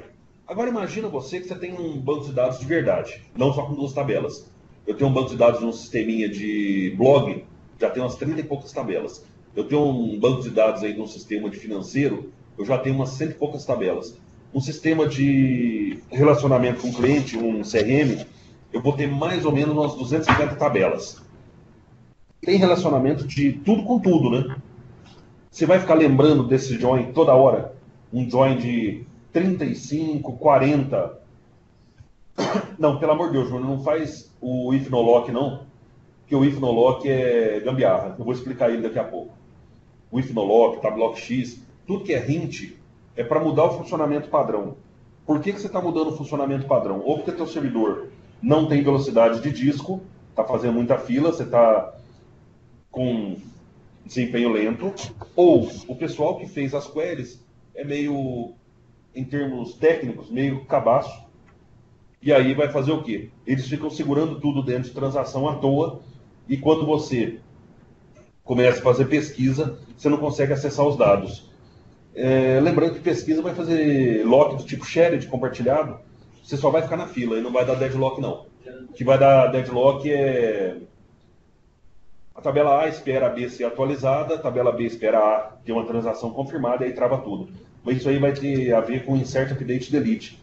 O próprio o Alessandro falou um negócio aqui, a rede nele. Eu mesmo aconselho o pessoal a fazer muitas vezes isso. Eu vou fazer o quê?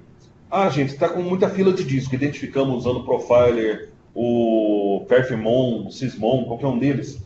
Tem fila de disco? Tem. E aí? A gente vai pegar e vai acabar trabalhando, comprando máquina, comprando hardware. Primeira coisa que você faz é tentar melhorar as queries. Tenta melhorar, colocar sempre na mesma ordem. Aí, beleza. Começou a gerar os dados na mesma ordem, já tem um risco menor de você ter um deadlock, um travamento ali da transação. O RAID é uma última opção, por quê? Porque ele é uma opção mais cara, né? Eu tenho empresa que a gente dá aula aqui, a empresa tem trocentos caminhões, trocentos mesmo, tem 350 ou 400, coisa assim. Tem 2.000 e poucos funcionários, eles pediram lá, acho que foi 15 mil reais para comprar um storage, miudinho, hein? 15 mil reais é storage de criança. Tem lá 8 HDs, tudo RAID. Pediram 15 mil reais, o dono da empresa lá, o diretor financeiro, não libera de jeito nenhum. Por quê? Está rodando. Não, melhora aí o desempenho do programa. Aí já fizeram tudo que podia fazer com comando. Não tem o que mexer. Eu dei umas opções para eles lá, e eles falaram que qualquer opção que eu dei agora leva uns 6, 8 meses para implementar. Eu falei, então, meu amigo, compra HD, storage. Não, de jeito nenhum. Não dá, não tem grana para isso. Pô, meu, o cara tem não sei quantos milhões. Pior que é isso aí mesmo, Júnior. TI sempre é custo. A verdade é, todo o departamento da empresa tem uma função. Vendas é importante porque vende, compra é importante porque compra, produção é importante porque produz, diretoria é importante porque são os donos. Só que TI. Não, é o cara que gasta meu dinheiro. o de mão cheia mesmo, cheio de massa, né? Falta IT lá também, né? Os caras estão meio... Mas então, se o servidor para, se ferrou. Tem um relatório desses caras lá, caso real, que o relatório leva 8, 10 horas para tirar. Nomenclatura de criar entidade e atributo. Não. Não tem porquê. Porque boas práticas, aí cada empresa tenta lançar a sua própria metodologia, né? Você pode ver que eu escrevo tudo em maiúsculo. A minha ex-esposa era pós-graduada em Oracle, pós-graduada em SQL, BI com SQL, BI com Oracle, era certificação de monte, escreve tudo minúsculo. Não tem muito um padrão que a gente acaba seguindo. Você pode ver nos modelos da Microsoft, aqueles bancos lá, Northwind, Adventure Works, não sei o que, Cycle, eles usam o nome da tabela, primeira maiúscula e resto minúscula, e já emenda o próximo o nome aqui na frente, o nome do campo. Por exemplo, aqui seria pessoa ID, ou pessoa código. Isso aqui nas tabelas novas da Microsoft seria pessoa nome, pessoa sexo. Uma coisa assim que eles estão usando hoje. Mas aí o que acontece? Quando você acaba seguindo um padrão, você tem que replicar isso para a tua equipe, né? Esse que mata. Mas vamos lá. Voltando aqui, esse join é muito complexo, tem 200 tabelas aqui dentro, e eu não vou me lembrar sempre desse join. O que você acaba fazendo? Você cria um objeto do tipo view, não é isso? Aí você começa um monte de problema. Porque o join rodou. Rodou, bacana. Na hora que você dá um create view, user view, vou chamar de PD, pessoa documento, as, o que tem dentro da view? Um select. Pronto, acabou. Deixa eu ver aqui, pau. Lembra que eu falei que começou a dar pau quando eu criar a view? Olha só que coisa legal. Eu dei um select asterisco. Código da pessoa, nome da pessoa, sexo, código do documento, número do documento, tipo do documento. Opa, tem outro código da pessoa aqui, deixa eu arrastar. Tá vendo? Código da pessoa, código da pessoa. Um código da pessoa, ele faz parte da empresa, tem muito if no log, que é ruim, hein? Não, isso aí o cara faz gambiarra. Deixa eu ver. Edu Andrade, perdi muita coisa. Entrou agora? Perdeu nada, não. Perdeu só 1h40. Por um negócio que tem 2 horas. Não, tá bom. A gente vai gravar de noite, você baixa lá nos 50 minutos, ou senão no blog do Molina. Beleza?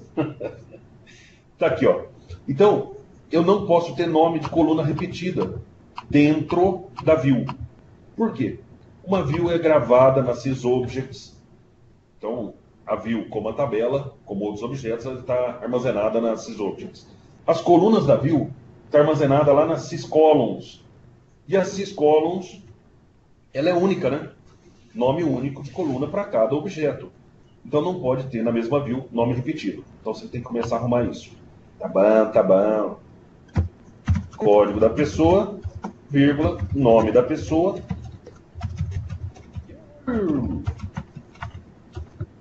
Mas o sexo da pessoa. Vai enter aqui. Tá, enter aqui, tem um probleminha lá do código da pessoa, depois eu chego lá. O código do documento. E depois o número do documento. Depois o tipo do documento. Código da pessoa. Ambiguous column name. Certeza, não precisa nem parar o mouse em cima para ver isso. Ambiguous column name. Por quê? Como o código da pessoa... Como o código da pessoa está nas duas tabelas, você tem que indicar. Eu estou pegando o código da pessoa de pessoa ou estou pegando de documento? No meu caso, como é inner join, e ele é o critério de ligação entre as duas, para mim está tudo certo, né? Pegar de pessoa, tem mais lógica isso, né? Feito. Vem aqui, create view, blá blá blá. Qual a vantagem de existir uma view?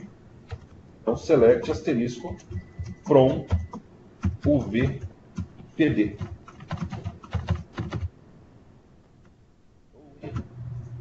Espera que eu me lasquei aqui, fez tudo de novo. Aqui, select UVPD. Tá aí minha view. Você não tem que ficar lembrando toda hora das queries. Que isso, Everaldo? Olha, eu tenho 100 anos de certificação, meu. Se for ver por tempo, eu tô atrasado pra caramba. Tá aí, ó. Select asterisco from VPD. Tá aí dentro. Tudo bem? Então, o que acaba acontecendo? Eu não tenho que lembrar da regra do select. Isso é uma coisa boa. Segunda coisa, você pode bloquear acesso para um usuário às tabelas. Não é cobrado nesse exame. Você dá um deny para o usuário. Deny select on pessoa to nome do usuário. Aí você vai fazer o quê? Você dá um deny na tabela para selects e depois você vai dar um grant select na view. Ele só vai enxergar o que te interessa. Por exemplo, você tem uma tabela de preço, de produto. Tabela de produto junto com tabela de preço. E na tabela de preço você tem custo do produto. O vendedor não tem que saber preço de custo, concorda? Então você faz o quê? Você cria uma view. Essa view sem o preço de custo, eu estou ocultando colunas da tabela, e dá permissão de leitura para os vendedores. Você cria uma role lá, vendedor, um papel revendedor, e dá para essa role a permissão de leitura na view. E nas tabelas, você bloqueia a leitura. Então ele nunca vai ver preço de custo, ele só vê preço de venda, só o que interessa para você. Tudo bem? Outra coisa. Guinaldo, eu posso usar uma view para fazer insert? Pode sim. Tá aí, ó. Você pode fazer insert na view, posso sim. Só que a regra é, eu posso fazer insert numa das duas tabelas. Você vai fazer insert UV pessoa, opa, mentira, PD é o nome dela, Belos, aí você vai passar lá o nome da pessoa, vírgula, o sexo da pessoa. Você só pode passar dados de uma única tabela, você não pode passar das duas. Passar dados das duas tabelas não tem jeito. E aqui, Velis, o nome da pessoa, cobra. Eu não vou nem passar certo. Vamos ver se ele completa com null. Vai ficar bacana para mim, né? Fiz o insert usando a view. Pam. Bacana. Select asterisco para uma pessoa. O pessoal usa muito a view para fazer select. Ele esquece que ela pode ser usada para fazer insert, update, delete. Aí, ó. A cobra lá, campo null. Qual restrição? Só pode ser uma tabela, que é o nome pessoa, da tabela pessoa, não posso envolver tabela documento aqui dentro dessa brincadeira.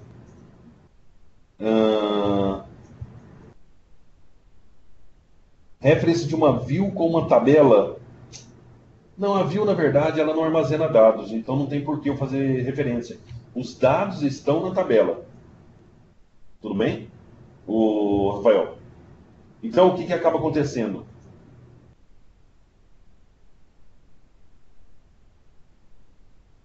Não. Ô Danilo, eu estou dando só um exemplinho aqui, por isso que os exemplos são meio simplificados. Acontece muitas vezes a gente colocar dados não normalizados nas tabelas, fica tranquilo. Isso é só para um exemplo. Eu estou imaginando aqui que eu tenho uma tabela de produto com preços de custo e venda. Na verdade, eu nunca ia fazer isso, né? Eu teria uma tabela de produto, uma tabela de preço para cada produto e no tempo, né? Porque de repente você muda o preço do produto, você tem que ter o histórico disso. Então, o que vai acabar fazendo? Você acaba... É possível no select da view condicionar o where? Sim. Pode colocar o where na view, sim. Alguns tipos de comandos não são usados. Por exemplo, order by dentro da view é problemático. E uns left joins da vida dentro de view também é problemático. Você acaba não podendo. Tudo bem? Tem uma anterior ali? O que eu uso para fazer modelagem de dado? Olha, já usei por obrigação o Irving, aquele ER-Win, usei o System Architect. Hoje, o que eu uso para fazer modelagem? Nada. O Danilo perguntou aqui, deixa eu ver. Peraí, pegar a primeira pergunta dele aqui, senão vocês me matam. Ah, tá. Não pode ou não é recomendado? Não. Existe uma regra em banco de dados que é o seguinte. Banco de dados, o OLAP, aquele que é usado para consulta de análise, né, para fazer análise, fazer consulta de BI, aquilo ali é tudo não normalizado. Consulta o LTP, o banco de dados, o LTP, aquele operacional, é tudo normalizado. Dos dois jeitos é ruim. Eu gostaria de ter dentro de um banco normalizado algumas tabelas que não fossem totalmente normalizadas. Por quê? Porque eu ganho desempenho, eu ganho na hora da consulta. A gente teve muito problema desse na Ambev. A gente foi lá e a gente foi o segundo no desenvolvimento da aplicação. Primeiro foi a Microsoft, foi lá o pessoal e, estrangularam o banco de dados, espremeram ele, saiu sangue para todo lado, não tinha nada repetido. Está normalizado até a 118ª forma normal. Tudo bem, tem só até a 4ª, 5ª, né? Então beleza. Tem, na verdade, até a 6ª, 7ª. Mas o que acontece? O cara foi lá e espremeu até sair sangue. Não tinha nada, vai estar disponível para download sim. Então o que acontece? Quando você foi lá, a gente foi lá, a gente descobriu que tinha um monte de relatório que ele ia passar por umas 15, 20 tabelas para chegar no dado que interessava no relatório. O que tivemos que fazer? Criar um banco de dados com algumas tabelas não normalizadas e criar um processo noturno para jogar. Sim, peraí, já vou chegar aí na query. Para jogar os dados para esse banco de dados que não era normalizado. Aí, o que aconteceu? A gente pegou e começou a trabalhar nesse processo noturno. Aí sim, aí tem que fazer carga de dados toda noite, você leva um tempo do cão. Aí vem outro e fala, não podia ser uma trigger, cada registro... Eu falei isso na época. O cara da consultoria, que era o gerente, não conhecia a trigger, então nós não usamos. Mas a trigger seria uma coisa boa. Cada vez que você faz insert update delete da tabela, você joga para outra tabela de consolidado. Mas vamos lá. Tá aqui. Alguém perguntou o seguinte: há alguma forma de criar uma procedure, outra coisa que faz uma query que seja executada diariamente de forma automática? Tem sim.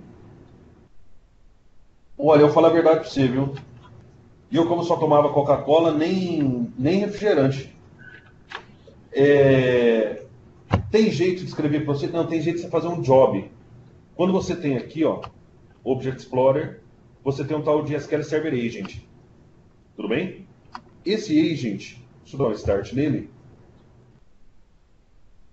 Pronto. Aguenta aí que era a administração pedindo para rodar. Tá ali. Deixa só uns 100 dias mais ou menos ele rodar. É você. Aí. Está startado agora. Tem o tal do job. Job é uma tarefa agendada. O que você vai fazer? Você vai trabalhar criando um job, new job, dá um nome para ele, cria os passos. Cada step pode ser um comando de uma query, um comando de SQL, e depois você vai fazer o quê? Você vai criar um schedule, criar uma agenda para esse job. Então ele vai rodar periodicamente, somente quando o agent startar, uma vez na vida, quando o SQL startar. Você tem algumas condições, tudo bem? Então, job é o cara certo para fazer o que você quer aí, Michele. Vamos lá. Os dados de pessoa, está tudo ali, inclusive o sexo da pessoa. Perguntaram agora há pouco, na view tem jeito de colocar o where? Tem jeito de colocar o where. Inclusive, tem jeito de você criar uma constraintzinha na view, falando que qualquer insert, update ou delete nessa view tem que obedecer o where. De repente você faz, eu quero uma view para trazer todo mundo do sexo masculino.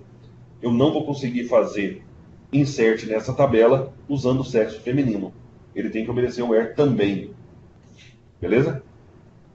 Então tá aí. Uma outra coisa. Rinaldo, eu quero fazer uma view e a partir da view eu quero inserir nas duas tabelas ao mesmo tempo. Tem jeito? Tem. Essa view aqui, ela foi criada para rodar após o comando. Ele faz o insert, mentira, faz o select da vida. Opa. Deixa eu ver. Tá, tem uma view. Eu gostaria de fazer insert nas duas tabelas. Perfeito. O que eu vou fazer? Eu vou criar uma trigger do tipo instead of. Ela vai rodar no lugar do insert. Então, o que acontece?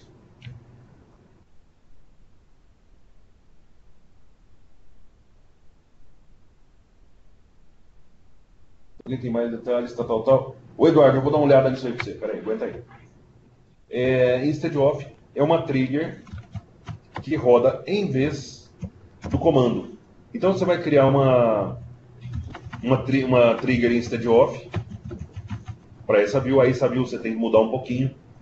Você tem que fazer ela com esquema binding. Certo? Dá um alter aqui só para a gente alterar. Rinaldo, mas quando eu faço com esquema bind, começa a dar erro ali no nome. Bom, vai dar erro já, peraí. Agora deu erro, tudo bem? Por quê? Qualquer objeto que participa desse with esquema bind, vínculo de esquema. Ô, Leandro, tem sim, mas aguenta aí que tem gente que falar assim. O que acontece? Não é muito pegadinha, não. Comando add, você vai adicionar coluna, né? O add column não existe mesmo. É esquisito isso. Porque você tem add constraint, add não sei o quê, você não tem add columns. Compensação drop é drop column. Tá aqui, ó. Essa minha view, ela pede, quando você usa esquema bind, vínculo de esquema, ela pede o quê? Ela pede que você qualifique o nome com duas partes pelo menos, DBO pessoa, DBO documento. Pronto. Melhorou. Vamos ver agora o que ele vai reclamar. Nada. Viu? Quando você usa uma binding, você está fazendo o quê? Você está garantindo que esses objetos existam. Esse objeto está no esquema DBO. Tudo bem? E aí, o que a gente faz? a gente garante que o objeto pessoa e o objeto documento não possam ser apagados do disco. Quando você usa cria uma view, ela não está vinculada ao objeto real, pessoa e documento. Ela é só uma casca para o select, um apelido. Se você der um drop table pessoa, drop table documento, qualquer uma delas, eles vão ser apagados perfeitamente e a tua view estoura depois na hora de executar. Tudo bem? Tá, beleza. O que acontece aqui? No momento que você vinculou com o esquema, você tem algumas possibilidades a mais. Você pode indexar, porque agora ela cria índice clustered, eu ganho desempenho, tudo bem? E eu consigo criar trigger. Eu vou criar uma trigger instead of para substituir o comando, né? Agora é o seguinte, não posso ficar só num carinha desse, porque já me sinalizaram aqui 15 minutos, eu nem comecei. Então tem aqui uma view, eu posso criar, por exemplo, uma função create function, um outro objeto de banco, né, que é interessante. User function, ou user defined function, sexo. Entra como parâmetro na sexo da pessoa, que é char de 1. Ela retorna, returns, sei lá, o varchar de uns 15. As, begin, end. Pronto. Create function, pronto. Agora é o seguinte. Estou criando uma função. Os dados serão apagados da tabela? Não, o dado não tem nada a ver. Você não pode apagar a tabela. Se não colocar o esquema binding, você pode dar um drop na tabela. Você apaga a tabela toda. Aí na hora que você executa um select na view, ele dá pau, porque o objeto não existe. Tudo bem? O objeto inteiro. Você pode dropar ele. Com o esquema binding, você proíbe essa tabela de ser dropada. Eu garanto que essa view ela está amarrada nos objetos de tabela ou em outras views que ela está fazendo referência. Tudo bem? E outra, para eu ter uma view indexada, para melhorar desempenho, uma coisa também que perguntam em certificação, né? Ah, eu tenho uma view aqui e tal, mas eu tenho que melhorar o desempenho de consulta. O que eu faço? Indexa ela. Para eu poder indexar, tenho que fazer... Perfeito, Danilo. Eu tenho que fazer o quê? Eu tenho que fazer uma view indexada. Eu tenho que fazer o esquema bind para depois criar o índice nela. Tudo bem? E o índice é clustered. Lembrando. Impede apagar coluna se a coluna é usada na tua view, sim. Pelo que poderia substituir os no-lock? Não, o único jeito é escrever direito. Não tem, Anderson. Uma solução para isso, não. O cara que chegou a usar o if no-lock é porque já está com um problema grave de desempenho. Ele tem que reindexar a tabela, talvez mudar a escrita de alguns comandos de insert, update, delete. Você pode ter uma tabela que é muito concorrida e aí não tem como. Uma coisa que melhora muito a tua pesquisa é toda a tabela ter uma chave primária, uma primary key. Por quê? Porque aí você consegue fazer o quê? Em vez de ele locar a tabela toda, cada insert, update, delete que ele está fazendo, ele loca só os registros que interessam. Então, se você tiver fora desses registros, eu já estou naqueles registros que foram comitados, né? Que é read committed, que é o isolamento padrão, eu não preciso do it no lock. Tudo bem? O problema todo de no lock é, às vezes você está lendo o dado, está dentro de uma transação, você tira um relatório, o cara não deve mais nada, está tudo pago. Você acabou de tirar o relatório, quem está recebendo o dado vê que o cheque do cara não está assinado, dá um rollback em tudo na transação. Ele deu rollback, volta a dívida do teu cliente todinho. Você tem um relatório de um grupo de indianos usaram muito it no lock. Então, Danilo, é o seguinte, o cara usa no lock por quê? Porque é preguiça de tentar arrumar o que está acontecendo. E às vezes não tem o que arrumar. A modelagem do banco não permite isso. Tem esse problema também, né? Então o cara usa o famoso gambiarra. Imagina, eu estou fazendo uma atualização de tabela de preço, eu sou um programador, sou meio lazarento, eu faço o quê? Eu dou um update na tabela, o if tablock x. O if tablock x, ou para um insert, para um delete, ou para um update, ele vai travar, vai locar a tabela toda, independente de qualquer coisa. E aí acontece o quê? Você só consegue fazer leitura se estiver no lock. Então a gente tem que fazer o quê? A gente tem que ver o contexto todo. Eu tenho que ver o contexto todo. Eu não tenho como resolver o problema do if no lock sem conhecer os caras da pressão. Já tem 10 minutos agora. Sem conhecer o resto da história do teu banco.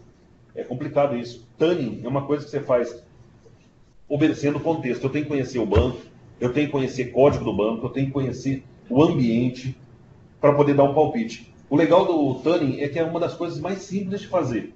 É coisa boba, sempre. E o problema todo é que você nunca consegue ver o todo. Você nunca tem acesso a tudo para poder dar palpite. Mas vamos lá. Temos aqui a função UDF-sexo, vai receber uma letra e vai retornar o texto. Então, vou fazer aqui, ó. Declare @retorno varchar de 15, do mesmo tipo do return lá, né? Varchar de 15. E ele é igual sexo não informado. 2, 4, 6, 8, 10, 12... Ixi, 15 não dá. Vou colocar uns 20 aqui. Sexo não informado. E aí você faz assim, ó. Se sexo pessoa ele é igual a M, o nojo. Eu vou fazer set retorno igual masculino. Olha aqui, como M e F eles são exclusivos, não é case sensitive SQL por padrão, tá? O legal é isso. Você pode passar masculino e feminino, para ele está tudo certo. Como M e F são exclusivos, eu não preciso nem do else. Enquanto eu vou avaliar o else, eu já vou fazer o se sexo pessoa igual a F, set @retorno igual. Pode ver que estou escrevendo a minha lógica do jeito mais simples possível para facilitar a vida aí, né? Feminino. No final da brincadeira, return retorno. Eu tenho uma função, recebe uma letra e retorna o texto. Só esperar ali atualizar as telas de vocês. Poderia ser case sensitivo? Poderia sim. Quando você instala o SQL, por padrão ele usa um collation chamado latim 1 general case insensitive accent sensitive. O que é isso? Ele não respeita caixa, maiúsculo, minúsculo, vai... Não vai perder performance não, porque enquanto ele vai avaliar o else, você já bateu no if. É a mesma coisa, acaba sendo o mesmo tamanho. Case insensitive, não respeita caixa e respeita acento. Então, a cooker é diferente de açúcar. Tem que ser cedilha e o U acentuado. Agora, M masculino, M maiúsculo e M minúsculo, eles são a mesma coisa para ele. Tudo bem? É aquela história. Eu vou ter que avaliar o if. Posso ter um else aqui? Posso, sem problema nenhum. Você vem aqui, ó, dou um else. Mas só que o else não é else outra letra, né? Eu não vou confiar aqui que na tabela só tem MF. Eu tenho que fazer o if de novo. É M, se não, ele é F, se não, ele é outra coisa. Então ele acaba perdendo um pouquinho de tempo, já pulo o else e tá tudo certo para mim. Beleza? Vamos lá. E aqui, o teu SQL é isso. Mas você poderia criar uma tabela, create table, só falando aqui do latim general, X, onde você tem um campo de texto, campo, varchar 50, collation, latim 1, general, case sensitive, accent sensitive, olha que legal. Estou criando uma tabela que não obedece collation do... Não obedece o collation do banco de dados. Tudo bem? Se eu não estivesse colocando nada, ele ia ser Latin General Case Insensitive. Eles estão falando ali do else, né? Que pelo fato de eu ter colocado um cheque, eu deveria fazer assim, ó. Já que o cheque está pegando só masculino e feminino, o M ou F, poderia ser assim. Não é isso não, Danilo? Eu acho que é alguma coisa assim. Beleza. Agora, e se... Você sabe que a equipe não é só você. A equipe... Ó, o outro falando que só tem 5 minutos. A equipe, ela não é só de uma pessoa. Vai um pangaré lá, seu colega, e faz o quê? Ele vai lá e desabilita a constraint, desabilita o cheque. E aí? E o que? Pois é, né? Aí o que acontece? O cara vai lá, desabilita o cheque, cadastra um monte de letra errada, então vai ser masculino ou qualquer outra letra feminino. Entendeu? Outra coisa aqui, né? Se for nulo, ele vai falar que é feminino também, né? Então nulo não, nulo é sexo não informado. Eu vou precisar um if aqui embaixo. If blá blá blá. Já que eu vou precisar do if, eu acabo nem fazendo ali o nosso else. Tudo bem? É que a coisa que eu faço a vida inteira, às vezes eu até esqueço o motivo. Mas tem uma certa lógica isso. Senão também o nulo vai virar feminino. Bom, tenho ali, eu não lembro se eu criei a função F5, já criei a função. Como que você usa uma função escalar? Isso aqui é uma função escalar. Deixa eu tirar esse vou colocar no lugar certo ali. Já sei, 3 minutos, já sei. Calma aí. Select 4, então beleza. O código da pessoa, vírgula, o nome da pessoa,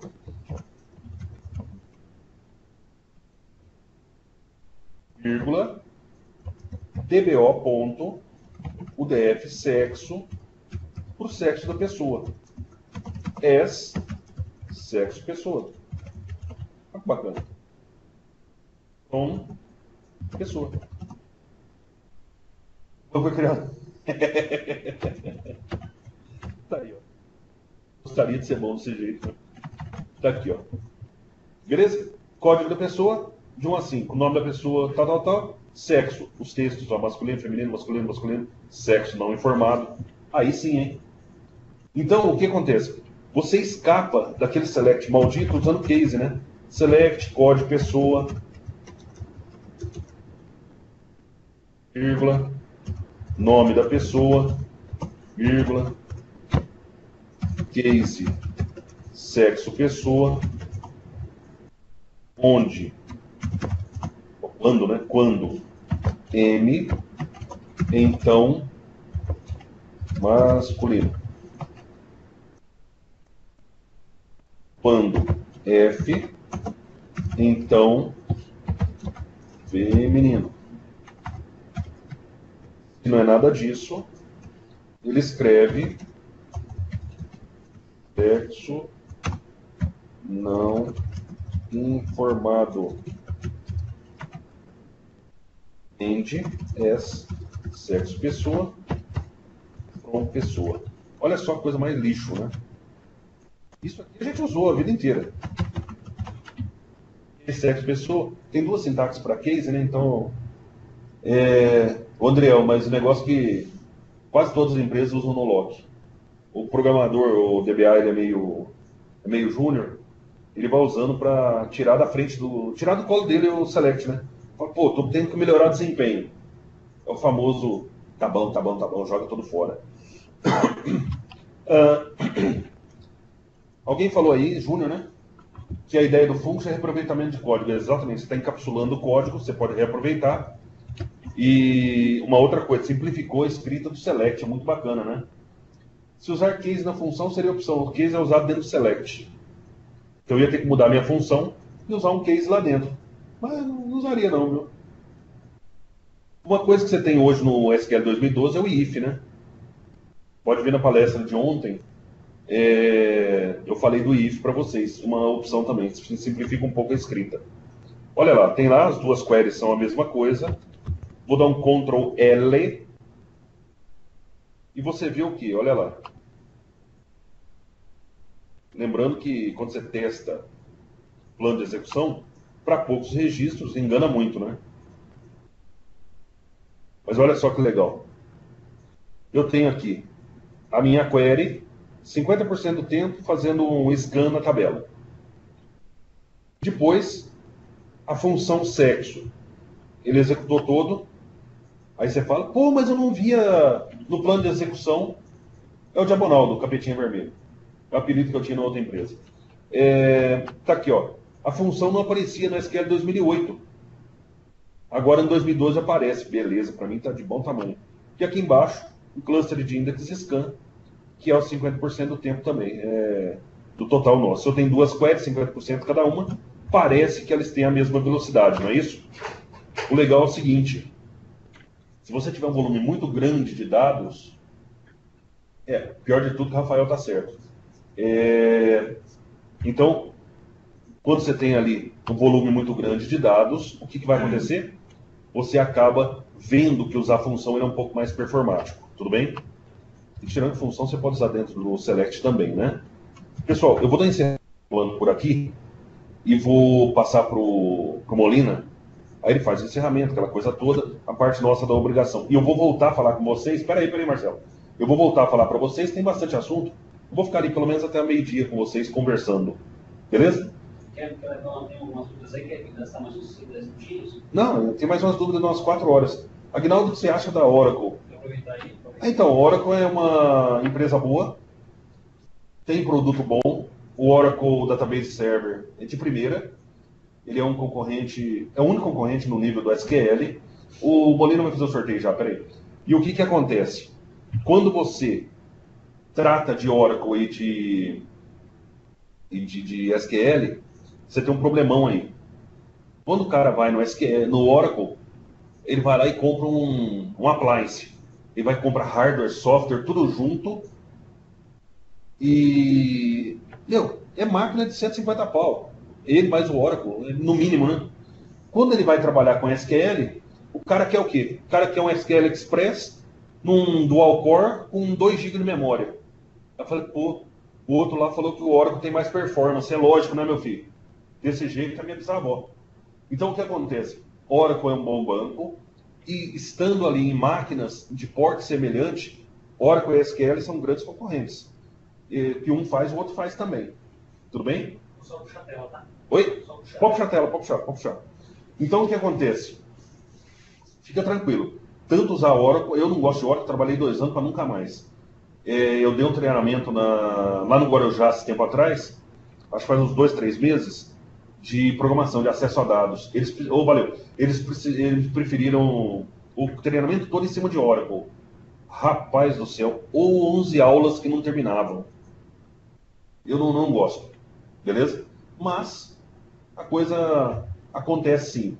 Oracle é um ótimo banco de dados. Eu que não gosto dele. Como eu digo lá em aula, né? É banquinho. Mas é um banco bom pra caramba. Vocês vão ficar bem servidos. Dialeto SQL é um pouquinho diferente, né? Aqui é Transact SQL e lá é o PL SQL. Mas fica tranquilo. Pessoal, depois eu volto aqui e converso com vocês mais um pouco. Vou deixar o Molina falar um pouquinho e depois eu volto. Beleza? Então, pode ficar à vontade por enquanto.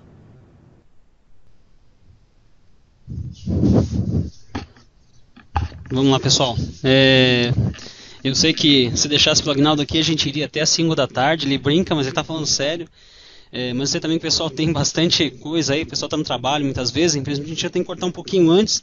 Mas já vamos programando alguma coisa aí. A gente está com bastante espaço de evento online agora. A gente vai negociando com o Aguinaldo, que está aqui junto com a gente também na Green. Vamos fazendo outros aí.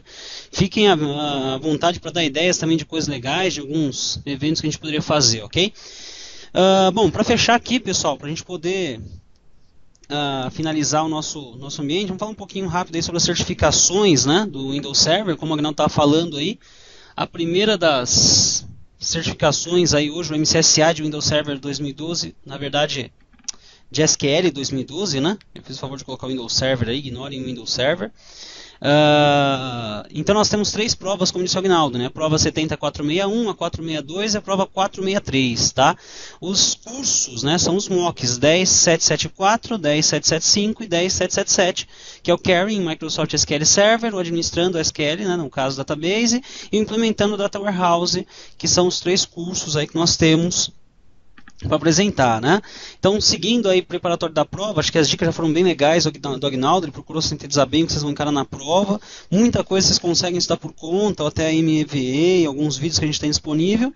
De qualquer forma, nós temos também os cursos oficiais disponíveis aqui na Green. Estamos abrindo oficialmente, esses eventos inclusive são para abertura dos novos cursos, né? Então, para quem quiser, nós temos aí a partir de 1º de abril, né, a partir de 1/4, no período noturno, as primeiras turmas de SQL já Server de SQL 2012. Né? Elas serão ministradas inclusive pelo Agnaldo, então quem for fazer o treinamento aí vai encontrar com ele aqui. Né? Como ele mesmo diz, ele está louco para encontrar os pangarés aqui na turma para bater papo, trocar ideias aí. E aí a gente conseguiu umas negociações legais aí com o pessoal da Green. Eu estava negociando aqui com o comercial enquanto ele transmitia o evento aí. E eu consegui agregar algumas coisas ontem e hoje já.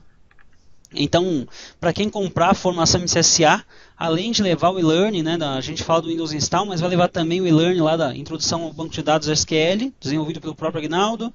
Uma outra videoaula rápida e-learning também, de dicas e truques de novo para a prova 461, 462 e 463, né? Vocês vão ter esses vídeos disponíveis. Além da nossa mochila, assinatura do TechNet, onde vocês vão poder baixar os softwares lá. E para quem comprar o MCSA para essa turma de 1º de abril, vai ganhar na faixa também já um exame gratuito, um voucher cedido aqui pelo Tech Showcase. Vai estar lá, é só retirar. Fechou o MCSA, já está disponível lá para o pessoal. Eles entregam um voucher para vocês fazerem o exame da primeira prova. Então, um exame já está na faixa aí, vocês não vão ganhar, não vão gastar. Tá? Então, quem não levar o Xbox hoje, mas fechar o curso, leva pelo menos já o exame na faixa aí, já vai garantir arrumar um bom serviço e poder comprar o Xbox depois sem problema nenhum, né? Olha aí, beleza. Pessoal, só para vocês terem uma ideia de conteúdo, então, o First Look, né, do Windows Server, que é um dos cursos que vocês levariam lá, ele é um curso introdutório ao servidor 2012, esse sim para preparar vocês para um ambiente novo, para ficar fácil trabalhar com SQL, então um curso rápido demonstrando as novas tecnologias. Para quem quiser conhecer um pouquinho disso também, semana que vem, no período noturno, tá, a partir das 19 horas, na terça-feira, dia 26, estaremos falando sobre as novidades do Server 2012. E no dia 27, na quarta-feira, também no período noturno, às 19 horas, dicas e truques do exame 70410. Legal? E nós temos também alguns cursos novos já e-learning, né? Nós lançamos no mês passado, já no primeiro evento Tech Showcase, já de janeiro na verdade, né? Nós lançamos oficialmente nosso e-learning da Green, então já temos alguns cursos disponíveis lá. Hoje na linha Microsoft, mas já chegando a partir de maio também a linha Linux, tá? Para vocês poderem fazer. Quem quiser pode visitar lá através da loja virtual, né? Pode acessar o lojavirtual.green.com.br ou lojavirtual.com.br direto também, e pode ter acesso lá aos informativos e aos novos cursos que estão disponíveis. Além disso, aquela velha e boa dica, né? Entrem para a comunidade, ou seja, façam parte das comunidades, dos grupos, né? Nós temos aí hoje uma série de opções, né? Como o TechNet, os blogs, os 50 minutos do Agnaldo lá, 50 minutos com BR, tem meu blog lá, o rogeremolina.com.br. Então façam parte das comunidades, né? Procurem se envolver mais com isso, é importante. Normalmente que a gente sempre recomenda aquela história, né? Seja você certificado Microsoft, Linux, os grandes benefícios sempre são você estar antenado com relação aos eventos que estão ocorrendo. É sempre comum a gente ter ofertas especiais nesses pontos, é sempre comum, tanto o Microsoft como a gente distribui bastante oferta legal dentro dessas comunidades, né? Um ponto bom de suporte, a questão também de demonstração de experiência, né? Hoje o Fórum TechNet ajuda bastante o pessoal a descobrir novos especialistas, às vezes dali surgem até os MVAs, né? Então surgem também os MVPs, então quer dizer, a gente tem bastante oportunidade nessas possibilidades aí. Então legal sigam em frente, procurem nesse caso aí conhecer, né, um pouco do ambiente, ter uma ideia de como funciona toda essa estrutura.